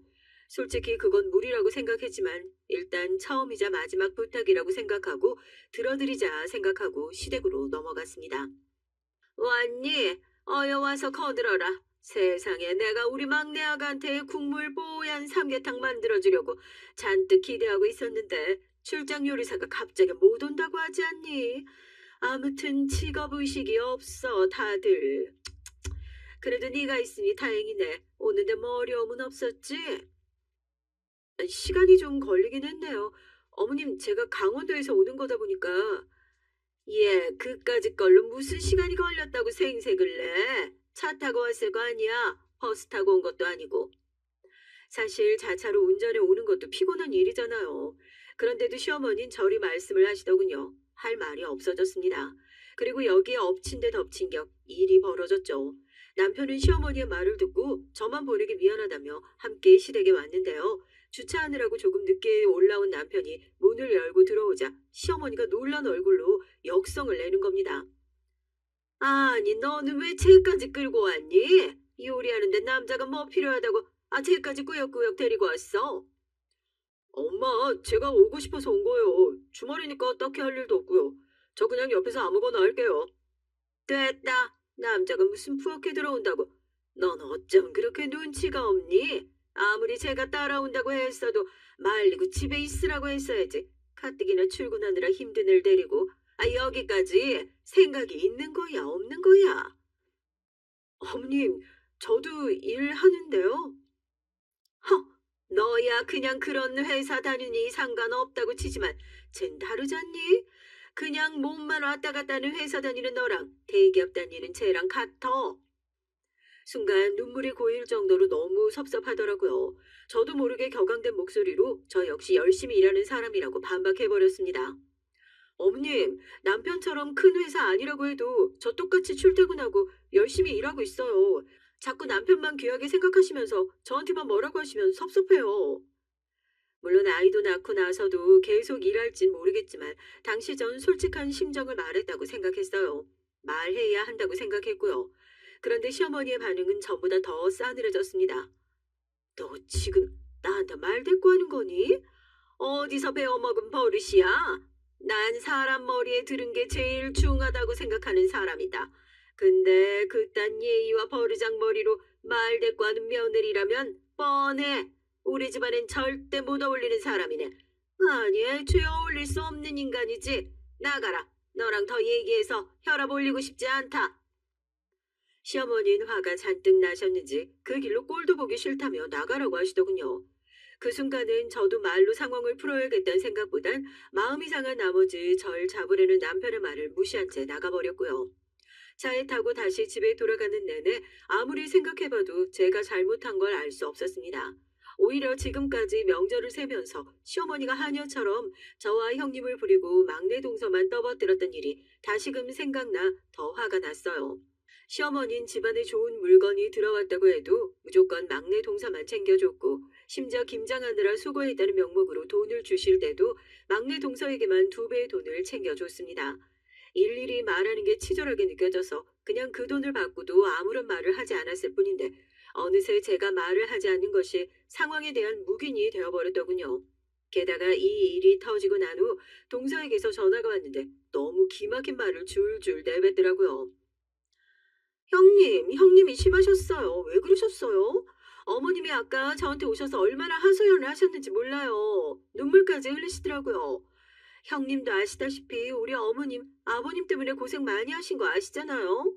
아버님 요즘도 집에 잘 안 들어오신다는데 가뜩이나 심란하실 어머니한테 그러시면 어떡해요? 동서, 상황에 대해 잘 모르면 말하지를 말지. 동서는 시어머니 얘기만 일방적으로 들은 거잖아. 형님 얘기 들을 게 뭐 있어요? 솔직히 둘째 아주버님이 잘난 대학 나온 거 맞고 직장도 훌륭하신 거 맞잖아요. 형님은 염소니 뭐니 그런 거나 하고 그럼 형님이 어머님 생각해서라도 아주버님은 데려오지 마셨어야죠. 그리고 형님 혹시 저에게 질투하셨어요? 어머님이 아까 그러던데 저만 자꾸 챙기는 것도 섭섭하다 했다면서요. 제가 어머님과 아무래도 대화가 잘 통하다 보니까 어쩔 수 없는 부분인데 뭘 그런 걸로 사사롭게 질투를 하고 그러세요? 사람이 너무 그런 작은 걸로 질투하고 그러면 쪼잔해 보여요. 뭐? 동서, 말 다 했어? 내가 무슨 동서를 질투해? 난 단지 어머님한테 실망스럽고 화나는 부분이 있어서 거기에 대해 솔직하게 말씀드린 것뿐이야. 동서한테 질투 같은 감정 전혀 없다고. 있으면 있다고 말씀하세요. 그래도 괜찮아요. 뭐 이제 와서 숨기려고 하세요? 그리고 저도 말 나온 김에 솔직하게 말하면 어머님은 형님들과 대화가 안 통하셔서 답답하다고 하세요. 정치 얘기니 국제 외교 얘기니 이런 얘기들을 형님들과는 할 수 없으니까요. 저도 그래요. 그런 기본적인 상식이나 지식을 공유할 수 없는데 어떻게 어머님이 형님들을 이뻐하실 수 있겠어요? 사람 기분을 확 구기는 말이었습니다. 듣다 열이 받아 전 전화를 끊어버렸죠. 들으면 들을수록 들을 가치가 없는 얘기더라고요. 자기를 질투한다는 식의 얘기에 더더욱 기가 찼습니다. 남편에게 말했더니 남편도 고개를 설렁설렁 내젓더니 동서가 원래 집안에 들어왔을 때부터 은근한 특권 의식을 가지고 있었다고, 시어머니가 자기를 이뻐한다는 사실을 알고 나선 그걸로 첫째 형님까지 부려먹으려 했다고 하더군요. 서방님과 시어머니를 제외한 집안 식구들을 대놓고 무시하고요. 얼마나 심했는지 몰라. 가끔은 저런 막말하는 머리로 어떻게 박사까지 땄을까 싶다니까. 머리는 좋을지 몰라도 사람 인성은 정말 바닥이야. 저번에 형한테 영어로 된 신문 같은 거 보여주면서 해석해보라고 하더라니까. 형이 어쩔 줄 몰라 하니까 대놓고 깔깔대고 진짜 못 배워먹었어. 정말? 동서가 그렇게까지 했다고? 난 몰랐네. 나 이제 동서 이런 식으로 행동하는 거 더 못 봐주겠어. 시어머니도 문제지만 동서도 문제야. 이런 식으로 가다간 정말 집골이 개판 나겠어. 동서가 마음대로 하는 게 아무 문제 안 되는 판국이 될 거라고. 전 남편 말을 듣고 보니 더욱 화가 치밀어 올랐습니다. 동서가 좋은 집에서 자라 미국 유학을 다녀오고 박사 학위를 딴 건 본인 노력이라 치고 인정하지만, 그렇다고 해서 시댁에 와서 손이 동서들이 일하는 걸 보고도 가만히 있는다거나 손에 물 한 방울을 안 묻히려는 건 너무 얄미운 행동이었죠. 그리고 누가 동서에게 그런 특권 의식을 허락을 했나요? 전 그다음부턴 동서나 시어머니를 대할 때 태도를 완전히 달리하기로 마음먹었어요. 마침 기다렸다는 듯 추석이 다가오더라고요. 전 마음을 단단히 먹고 시댁에 갔죠. 평소처럼 요리를 한 후엔 동서에게 설거지를 같이 하자고 했어요.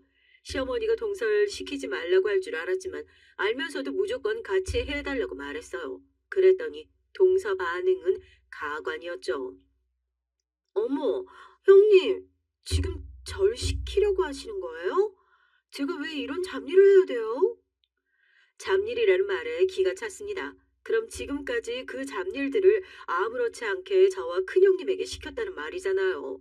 큰형님도 동서의 말을 옆에서 듣더니 상당히 기분 나빠하셨어요.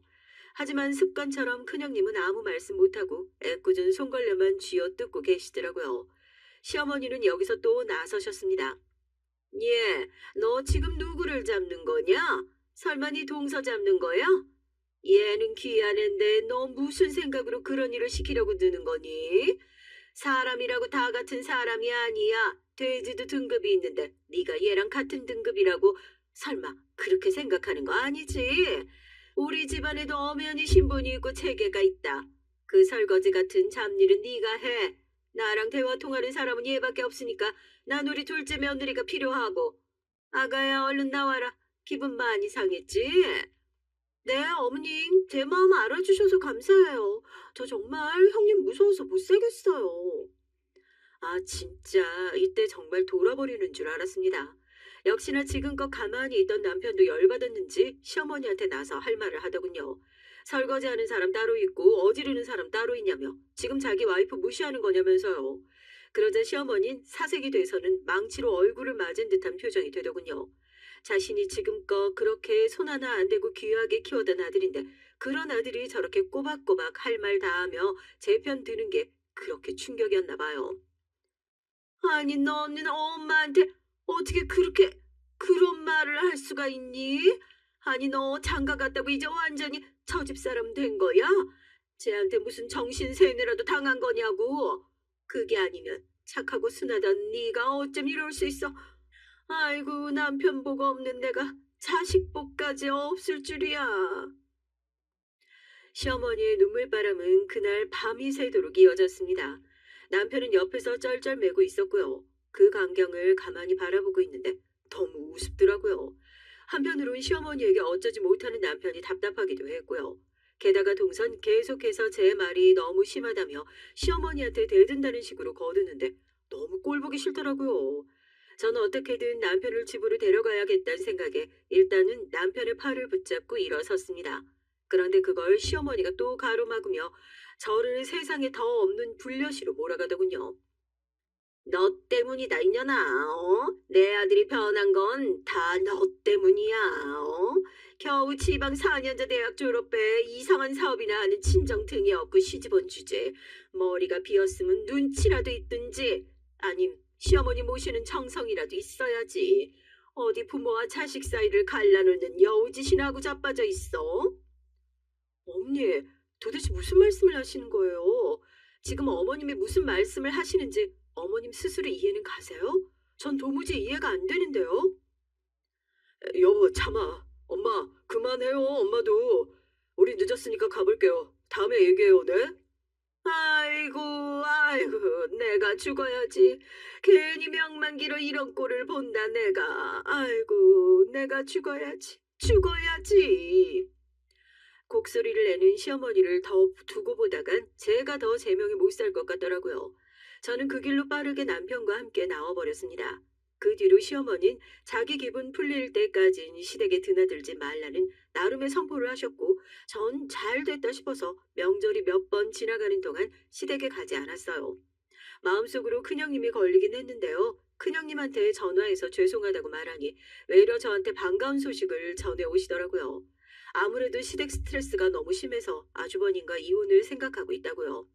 아주버님은 좋은 분이지만 시어머니를 막아주지 못한다는 면에서 형님은 단단히 마음이 돌아서신 것 같았습니다.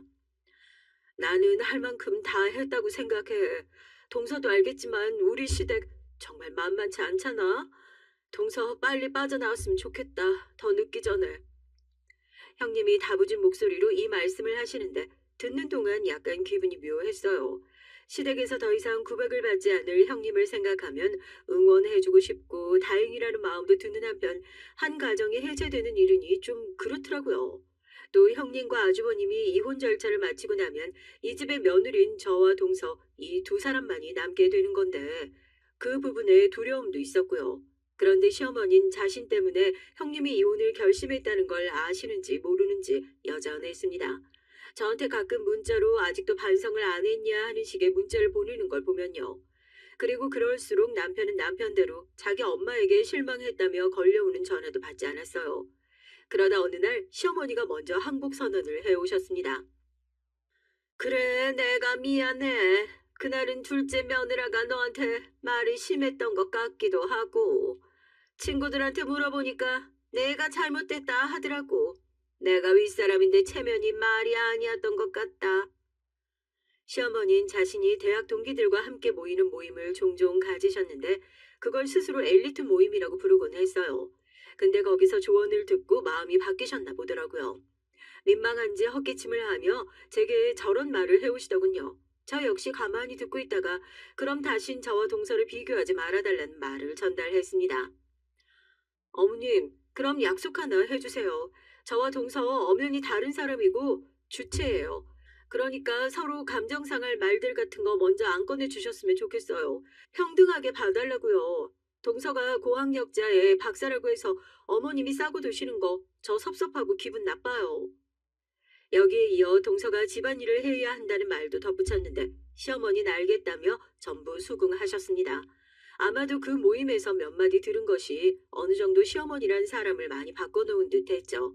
그땐 그렇게 믿었습니다. 그리고 나서 정말 기다렸다는 듯이 일이 벌어졌어요. 전 이 사건으로 동서와 시어머니가 또 다른 방면으로 사람이 아주 우습고 역겹다는 걸 알게 됐네요.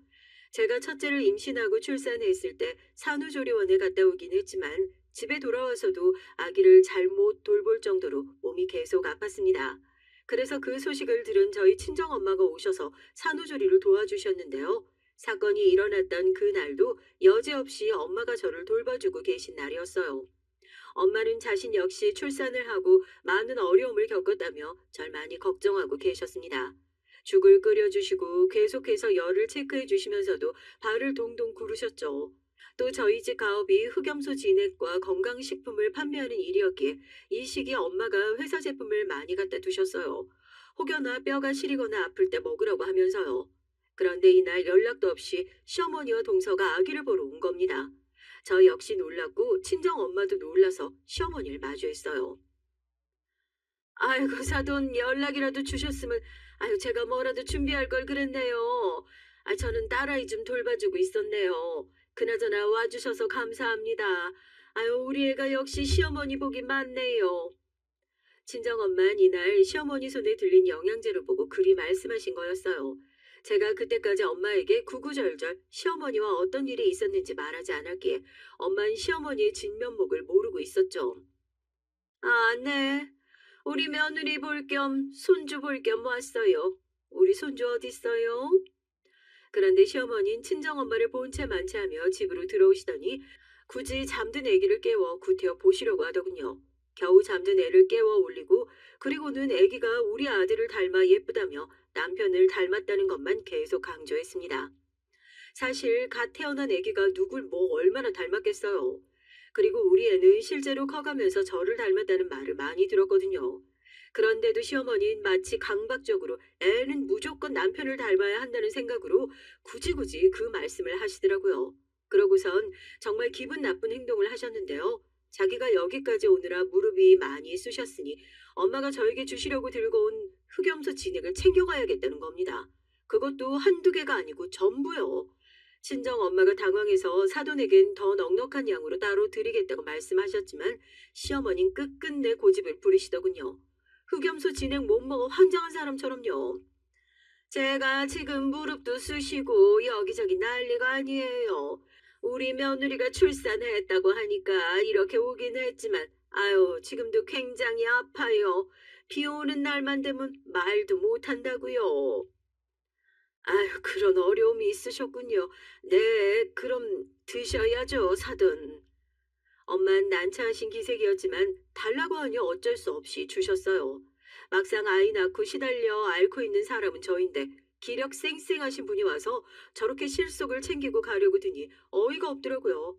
근데 시어머니가 옆에서 진액을 바리바리 챙겨가는 것을 보더니 같이 따라온 동서 역시 손을 드는 겁니다. 형님, 저도 여기 배즙 몇 개 가져가도 되죠? 제가 요새 감기를 달고 살거든요. 날씨가 추워져서 그런지 배즙이 너무 땡기더라고요. 여기 마침 딱 있으니까 너무 반갑네요. 뭐 형님 집안에서 파는 제품이니까 믿을만 하겠죠? 참고로 동선 형식 차원에서 전달해주는 출산 선물도 사오지 않았어요. 빈손으로 와서 배즙만 얻어가는 거였죠. 근데 시어머니가 챙겨가는 걸 보더니 자기도 욕심이 생기긴 했었나 봐요. 뻔뻔하게 저리 말하더군요. 저희 친정엄만 여기서 원하면 더 주겠다는 말씀을 덧붙이셨고요. 엄마는 정이 많아 원체 남들에게 주는 걸 좋아하시는 성격이었고 그 때문에 여러 군데 봉사도 다니시는 분이었습니다. 그리고 제 시댁 식구고 하니 절 위해 더 챙겨주셔야겠다고 생각하신 거겠죠. 그래요. 아유 아무럼 가지고 가요. 우리 딸의 건 내가 뭐 내일 가지고 오면 되니까 더 필요하면 말해요. 줄게요. 정말요? 형님 어머님 너무 좋으시다. 그럼 저 한 박스만 더 부탁드려도 될까요? 저희 친정엄마도 요즘 자꾸 관절이 약해지셨다는 말씀을 하시더라고요. 아유, 그럼요. 드릴게요. 원래 나이가 들면 뼈마디도 시리고 걷는 것도 정 같지가 않아져요. 딸의 통에 가져갈 수 있게 두세 박스 갖다 놓을게요. 어머님 많이 챙겨 드리세요. 어머, 너무 감사해요. 형님 덕분에 이런 호사를 누리네요, 제가. 솔직히 전 친정엄마의 이런 호의를 감사하다는 한마디로 퉁치고는 나가버리는 동서가 너무 얄미웠습니다. 동선 그렇게나 배집을 많이 챙겨가면서도 저에게 따로 전화조차 하지 않았거든요. 오히려 아파하는 저를 보며 자기도 아이 낳을 때 힘들었는데 곧 회복된다는 둥 엄살이 심하다는 말을 늘어놓더군요. 기분만 잡쳤죠. 그의 전 다음에 동서가 오면 절대 배집은 주지 않겠다고 속으로 마음을 먹었습니다. 남편은 그날의 일을 듣곤 한숨을 푹 쉬었어요. 괜히 장모님께 죄송하다면서 자기가 저희 집에 더 잘하겠다는 말을 하더라고요. 그러던 중 동서가 다다음 날 귀신같이 또 찾아왔습니다. 뭐 때문이었을까요? 예상하셨겠지만 네, 배즙 때문이었습니다. 전 동서가 이렇게 공짜를 좋아하는 줄 몰랐네요. 동서는 오자마자 배즙을 찾았고 어디에 있냐고 묻더군요. 제가 모르는 척 무슨 배즙이냐고 묻자 당황해했죠. 아니 형님 어머님께서 제 거 챙겨주신다고 했잖아요. 저 지금 2시간 차 타고 왔거든요. 장난하지 마시고 얼른 주세요, 배즙. 동서, 내가 무슨 이런 걸로 장난을 해? 배즙 없어. 아마 친정엄마가 깜빡하신 모양이네. 엄마가 요즘 바쁘시거든. 사업 때문에. 나중에 들어오면 따로 챙겨줄게. 그러자 동선 절 무섭게 노려보더군요. 마치 제가 일부러 숨기기라도 한 것처럼요. 그러더니 문을 거칠게 닫고 나가버렸습니다. 뒷모습을 보는데 고소하더라고요. 이 일을 계기로 시어머니에게 또 한 차례 전화가 걸려왔지만 무시해버렸습니다. 마침 제 소중한 아이도 태어났겠다. 아이에게 집중하며 제 삶을 다시 다잡고 싶었거든요. 남편 역시 회사에서 한 차례 승진했고 집도 아이를 위해 더 넓은 평수로 가기 위해 준비를 했습니다. 새 집으로 옮기고 난 후 아이는 다행히 건강하게만 자라달란 바람처럼 잘 자라서 저희 집에서도 하루하루 웃음을 주고 있었고요. 아이 보기가 힘들긴 했지만 그만큼 행복했기에 엄마가 되는 기분을 몸소 체감할 수 있었습니다. 그런데 그렇게 열심히 살던 쯤 친정 엄마에 관한 안 좋은 소식이 들려오고 말았어요. 사실 예상을 하고 있어야 할 일이었지만 육아에 바쁘다는 핑계로 엄마를 못 챙겨드린 것이 화근이었네요. 엄마가 최근 받은 건강검진에서 암이 발견됐다는 소식이었습니다. 친정 엄마는 젊었을 적 아버지와 함께 가업을 열심히 운영하시고 누구보다 밤잠 못 주무시고 힘을 쓰셨는데 혹시나 그 스트레스가 암으로 오신 건 아닐까 하는 생각이 들었어요. 딸인 제가 그 모습을 고스란히 지켜보고 있었기에 더 마음이 아팠고요. 저희 집은 딸만 둘인데 언니도 이 소식을 듣더니 눈물바람으로 저에게 와선 엄마가 너무 고생을 해서 그런 것 같다며 한참을 울더군요. 언니도 죄책감을 많이 느끼는 것 같았습니다. 전 일단 되는 대로 좋은 병원에 엄마를 입원시켰고 수술을 받게 해드렸어요. 엄마의 암은 진행이 상당히 된 상태라 그 누구도 생존율을 장담할 수 없었고 그래서 불안했죠. 언니, 우리 엄마 괜찮겠지? 나 어제 너무 걱정돼서 한숨도 못 자고 밤새 엉엉 울었어. 정말 괜찮겠지? 그럼 당연하지 기집애야. 우리 미리 사서 걱정하지 말고 옆에서 기운 나는 말만 해드리자. 엄마 강하신 분이잖아. 알겠어. 언니의 말대로 저희 친정엄마는 정말 강한 분이셨습니다. 사업이 한창 잘 되다가 살짝 미끄러져 갈 위기에 처했을 때도 저희 엄마만이 덤덤하게 상황을 헤아리고 해결해 나가셨죠. 엄마가 없었다면 저희 집 가업도 함께 위기였을 거고 종래는 무너졌을지도 몰라요. 그런 엄마니 전 부디 얼른 회유하길 엄마가 다시 건강한 모습으로 돌아오길 바라고 바라며 옆에서 지극정성 간호를 했습니다. 그러면서 이때 아이를 돌보는 건 남편이 많이 도와주었는데요. 남편은 당시 이직을 준비하던 중이라 집에서 쉬고 있었는데 엄마가 아프다고 하자 자신이 그럼 아이는 돌볼 테니 신경 쓰지 말고 엄마 병간호에 집중하라고 하더군요. 이 시기 전 남편이 정말 든든했어요. 그리고 남편의 말대로 아이는 걱정하지 않으며 엄마에게만 신경 쓸 수 있었죠. 엄만 자신 때문에 아이를 혼자 두는 거 아니냐며 걱정하셨고요. 아이고, 나 때문에 너 괜히 여기 와서 생고생만 하고 있는 거 아니니? 나 아픈 게 뭐 대수라고 여기까지 와서 병간호하고 있어. 엄마, 엄마 내 산후조리도 해주고 나 힘들 때 옆에서 가장 많이 챙겨주고 돌봐준 사람이잖아. 근데 내가 엄마한테 이 정도도 못 해줘? 당연히 하는 거니까 그런 걱정일랑 말고 좋은 생각만 해. 나을 생각 같은 거, 알겠지? 그리고 남편이 아이는 집에서 많이 챙겨주고 있어. 그래? 아이고, 우리 사위 든든하네, 든든해. 내가 낳으면 정말 크게 감사의 표시라도 해야겠다. 친정엄마는 아프신 와중에도 남편이 기특하다며 고마워하셨어요. 꼭 나와서 밥이라도 사주고 싶다고 그런 말씀을 하셨죠. 저희 가족이 모두 한데 모여 기도를 한 덕분인지 생존율이 낮던 엄마의 암은 점점 치유가 되기 시작했습니다. 엄마는 항암 치료를 이겨내셨고 더디지만 꾸준히 좋아지는 상태를 보여주셨어요. 저와 언니, 아빤 엄마를 보면서 그저 조마조마한 마음을 덜어낼 수 있었죠. 저도 아이 돌보기에 더 집중할 수 있었고요. 그런데 여기서 이 일이 터진 겁니다. 제겐 왜 그리 많은 삶의 질곡들이 존재했는지, 왜 그래야만 했는지 이해할 수가 없네요. 제가 친정엄마의 간호를 하는 동안 시어머니가 몇 번 저희 집에 드나드셨나 봐요. 남편 밥을 챙겨주러 오신 건데 올 때마다 집안일이며 뭐며 잘 안 되어 있는 모습을 보고 한숨을 푹 쉬었다고 합니다. 그러면서 남편에게 제가 도대체 저희 친정엄마에게 언제까지 매달려야 하냐고 물었다고 하네요. 아니, 솔직히 말해 걔 엄마 아픈 건 나도 안타깝게 생각하지. 나한테 집도 챙겨준 양반인데. 근데 아니 그렇다고 해서 며느리가 굳이 병문안도 아니고 매일 거기 병실에 틀어박혀서 효녀 심청 노릇을 한다는 게 말이나 되니? 그것도 남편 밥이며 살림이며 다 내팽개치고 나는 이해가 안 된다. 우리 땐 상상도 못할 일이었다고. 예, 너 걔한테 전화해서 당장 집에 들어오라고 해라.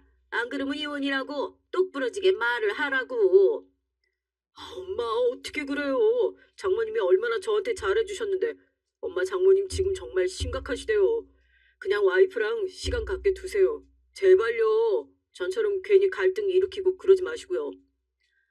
아니 그게 말이 되는 소리니? 나는 그렇게 못해. 며느리는 엄연히 출가 외인인데 당사자가 그걸 모르고 있으면 안 됐지. 그 끝에 시어머니는 직접 저에게 전화를 거셨고 헐레벌떡 택시를 타고 집에 도착했을 땐 소파 위 엄한 표정으로 앉아있는 시어머니를 볼 수 있었습니다. 낮이었던지라 아이는 학교에 갔고 남편은 없었네요. 어머님 뭐 무슨 일 있으세요? 너, 네 엄마 병수발 얼마나 더 할 거니? 네? 얼마나 더 할 거냐뇨? 엄마 나으시기 전까지 저랑 언니랑 번갈아 가며 할 생각인데요. 뭐? 아니 넌 그럼 자식이고 남편이고 다 내팽개치고 거기에만 매달릴 작정이라고? 네가 정신이 있는 애야 없는 애야? 막말로 네 엄마가 살아있을 거란 보장도 없는데 뭐하러 그러냐고. 소득도 없는지 그만하고 집에 들어와 앉아라. 다시 내 아들 밥도 잘 챙기고 아내인 네 노릇을 하란 말이야. 시어머니의 막말은 충분히 지금까지 들었다고 생각했지만 이건 정말 도가 지나쳤어요. 전 더 이상 참을 수 없었고 여기서 소리를 지르고야 말았습니다. 얼마나 화가 났는지 말 한마디 한마디 뱉으면서 목소리가 저절로 떨리더라고요. 뭐라고 했어요? 다시 말해보세요. 우리 엄마가 뭐 어떻게 될 거라고요? 말이면 단줄하세요. 뱉으면 말인 줄 아냐고요. 박사시고 교수시면 뭐하나요? 이렇게 무식한 소리만 하시는데 그것도 손윗 사람이. 이게 지금 어디서? 시어머니는 분에 못 이기는 표정으로 절 보다 손을 들었어요. 그 손으로 제 뺨을 철썩 쳤고요. 저도 여기서 가만히 있고 싶지 않아 뺨을 맞자마자 바로 경찰에 신고를 하겠다고 나섰고 집안은 그렇게 완전히 개판이 됐습니다. 제가 경찰에 신고하겠다고 전화기를 들자 시어머니는 저를 가로막았고 그 사이에서 한바탕 몸싸움이 일어났죠. 시어머니는 제 머리채를 잡았고 머리칼이 우두둑 뜯기는 기분이 들었습니다. 그리고 때마침 남편이 들어왔어요. 잠깐 슈퍼에 갔던 남편은 들어오자마자 너무 놀라서 저와 시어머니를 뜯어 말리기 시작했죠. 무슨 일이야? 아니 엄마 이 사람 머리채를 왜 잡고 있는 거예요? 좀 놔요. 참 엄마. 네, 오늘 이년 버릇을 당장 고쳐놓을 거야. 남편이 버럭 성을 내자 시어머니는 잠깐 주춤하는 것 같더니 그러면서도 절대로 제 머리채를 놓진 않더군요. 그러다 남편이 힘으로 어찌저찌 시어머니를 떼어놓자 씩씩거리며 자신도 절 경찰에 신고하겠다고 으름장을 놓더라고요. 대체 어떤 죄목으로 저를 신고할 수 있었을까요? 전 기가 차서 그럼 해보라고 대차게 말하곤 남편에게 당장 시어머니를 끌고 나가라고 말했습니다. 한바탕 소란이 일어나고 난 후 전 집안에 가만히 앉아 이 사태를 되짚어보고 있었는데요. 제가 정말 계속해서 이 사람과 살아야 할지 모르겠더군요. 결혼이 집안과 집안의 결합이라는 말이 피부로 와닿았고요. 시어머니의 말과 행동 중 그 어느 것도 이해되는 게 없었습니다. 너무 화가 나고 속상해서 그런지 눈물이 줄줄 흐르더군요. 때마침 언니에게 전화가 걸려왔고 전 언니에게 엉엉 울며 지금 있었던 일을 다 털어놓게 됐어요. 언니, 나 정말 우리 시어머니 때문에 못 살겠어. 그냥 이혼하고 다 때려치우고 싶어. 지금 우리 애 학교 갈 시간이어서 다행이지. 애가 봤으면 무슨 생각을 했겠어. 정말 내가 해서는 안 될 결혼을 한 것 같아. 어머, 니네 시어머니 그럴 줄 알았다니까. 세상에 아니 그런 시어머니가 어딨니? 내가 다 기가 찬다. 너 일단 우리 집으로 와. 짐 싸서 애기만 데리고 이쪽으로, 어? 친정 언니는 제가 우는 게 속상했던지 짐을 싸가지고 집으로 오라고 했고 전 당분간 아이와 함께 지내게 됐어요. 언니네에서 며칠 지내면서 이혼을 할지 안 할지 진지하게 생각도 해보기로 했고요. 근데 제가 이혼할 기세로 언니네 집에 있자 남편 쪽이 안달이 나기 시작했더라고요. 남편은 정말 이대로 이혼할 건 아니지 않냐며 매일 언니네 쪽으로 와서 저를 설득했습니다. 미안하다고 사죄하기도 했고요. 당시 엄마도 언니네에 있었는데 엄마도 속상했는지 남편에게 호된 꾸지람을 하시더라고요. 나는 자네한테 단 한마디도 싫은 소리 한 게 없네. 그렇게 하는 게 내 딸 위해서라고 생각했으니까. 아니, 근데 어쩜 이런 일이 생기게 할 수 있나? 나는 내 딸 시어머니한테 뺨을 맞을 거라곤 꿈에도 생각해 본 적이 없어. 정말 너무 속상하네. 죄송합니다, 장모님. 남편이야 계속해서 죄송하다는 말을 주워거렸죠. 그러다 제가 집으로 돌아간 계긴 아이 때문이었습니다. 아이가 계속 남편과 있는 그 집으로 돌아가고 싶다고 보챈 것이었어요. 아이를 생각하면 아직은 결혼 상태를 유지해야 아이한테 더 좋을 거라는 생각이 들었죠. 남편이 아이 보육을 잘 해주기도 했고, 그래서 아이가 남편을 잘 따르고 좋아했거든요. 엄마나 아빠랑 같이 있고 싶은데 라는 말을 하루에도 12번씩 하니 머리가 깨질 듯 아프다가도 마음이 다시 결혼을 유지하는 쪽으로 기울어져 버렸어요. 대신 남편에게 약속을 받아내야 했죠. 당신 그럼 나랑 약속 하나 하자. 당신도 나도 우리 섬으로 내려가. 어머님이 함부로 우리 집 못 오시게 먼 곳으로 가자고. 당신 예전부터 제주도에 살고 싶어 했잖아. 나도 그렇고 우리 거기서 자리 잡고 살아보자. 제주도? 제주도면 너무 멀지 않아? 우리 먹고 살게 해도 나도 내가 왜 이러는지 모르겠지만 그냥 지금은 어디로든 떠나고 싶어. 여기 사는 게 너무 징글징글해. 그때 전 조금 갑작스럽지만 제주도행을 고려했어요. 그저 어디로든 훌쩍 떠나고 싶었고 아무도 저와 우리 가족을 모르는 곳으로 가고 싶더군요. 옛 기억들을 지우고 새로 인생을 출발하고 싶다는 마음도 있었던 것 같습니다. 남편은 현실적인 부분들을 걱정하긴 했지만 저와 이혼하지 않기 위해서 알겠다고 말하며 제 제안을 받아들였어요. 그렇게 저희 가족은 제주도로 향했고 제 나이가 43, 우리 딸이 10대의 중반을 보내고 있을 무렵까지 그곳의 모든 계절을 보내게 됐습니다. 참고로 그 이후 명절은 거의 지내지 않았고 시어머니도 제가 오는 걸 바라지 않았기 때문에 전화상으로만 형식상 안부를 주고받았어요. 그건 역시 시어머니가 제 뺨을 때린 사건이 있고 오랜 시간이 지난 후였죠. 시어머니도 제가 이혼을 진지하게 고려했다는 걸 알곤 그 뒤론 큰 난리를 떨거나 하진 않았습니다. 그게 다행이라면 다행이었죠. 물론 중간중간 동설한 사람이 전화가 와서 제 복장을 뒤집어 놓는 방식으로 야단을 부리긴 했어요. 그러다 결정적인 사건이 생기고 말았습니다. 이 사연을 쓰게 된 사건인데 지금 생각해도 끔찍하다 못해 진절머리가 나는 일이에요.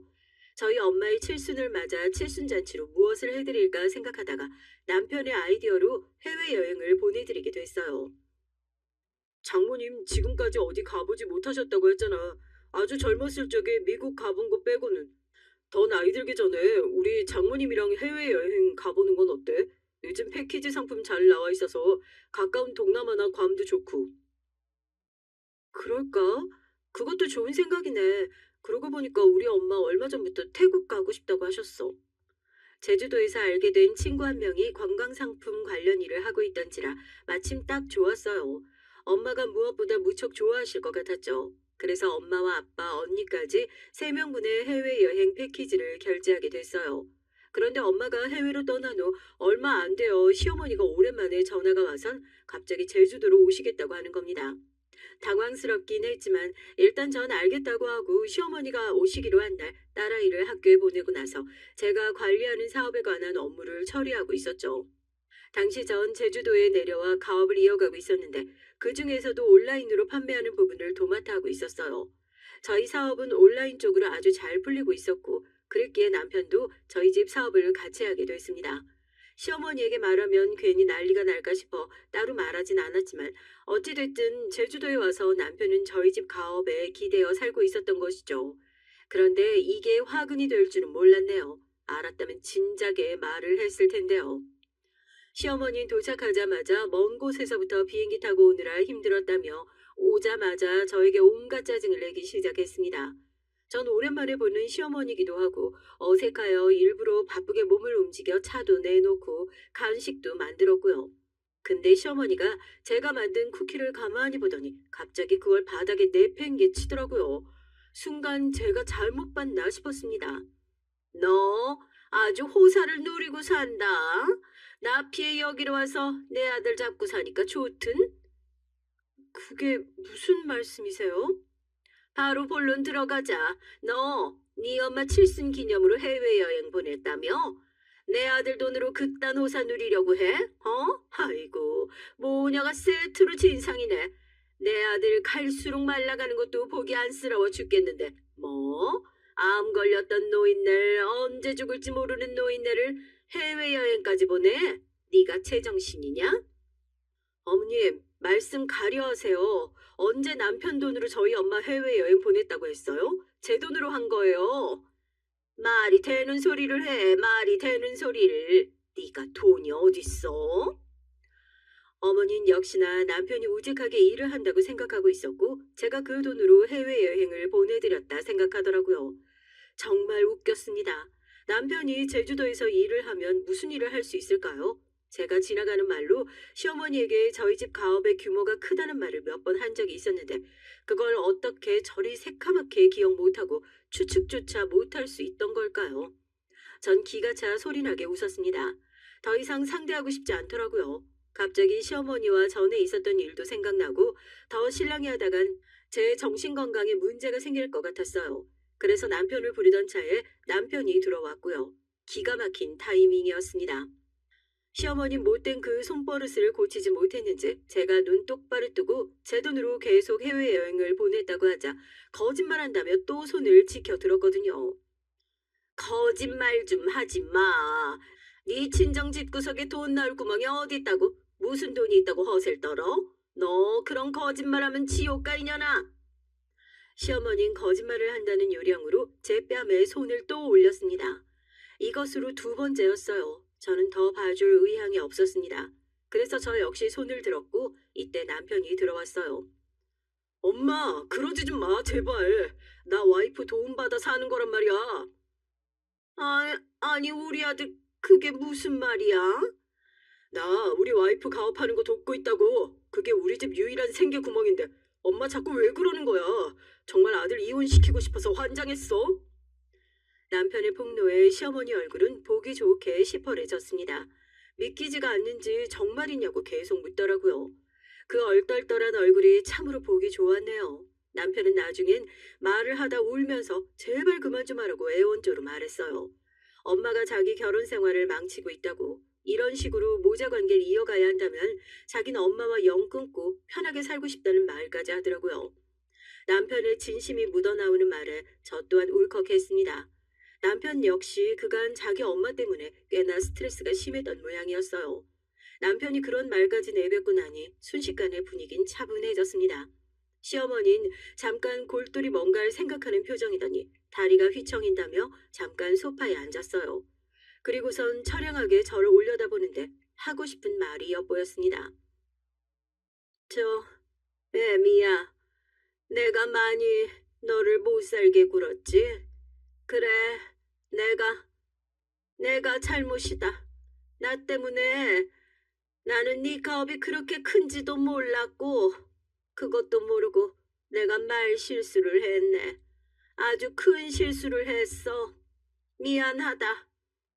시어머니는 그 한마디를 남기곤 똑같이 처량하게 일어나 비틀거리며 집 밖으로 나갔습니다. 솔직히 마음 같아선 뒤돌아가는 시어머니의 뒷모습에 침이라도 뱉어주고 싶었지만 그러진 않았어요. 다만 시어머니가 걸어오는 전화엔 다소 확실한 태도로 차단해버렸죠. 네, 어머님. 제 뺨 때린 건 절대 용서할 수 없고요. 그러니까 사과든 뭐든 하지 마세요. 받아줄 마음 없으니까요. 아, 아드님이요? 아드님과는 계속 살지 어떻게 할지 생각 중이네요. 시어머니는 제 반응에 무척 안절부절하며 미안하다는 말만 계속 되풀이하고 있어요. 요즘 저와 시어머니의 관계는 그러하네요. 아마 제가 시어머니를 평생 용서할 일은 없을 겁니다. 미워하는 마음은 독이 든 성배와 같다고 하는데 글쎄요, 사람에 따라 다르지 않을까요?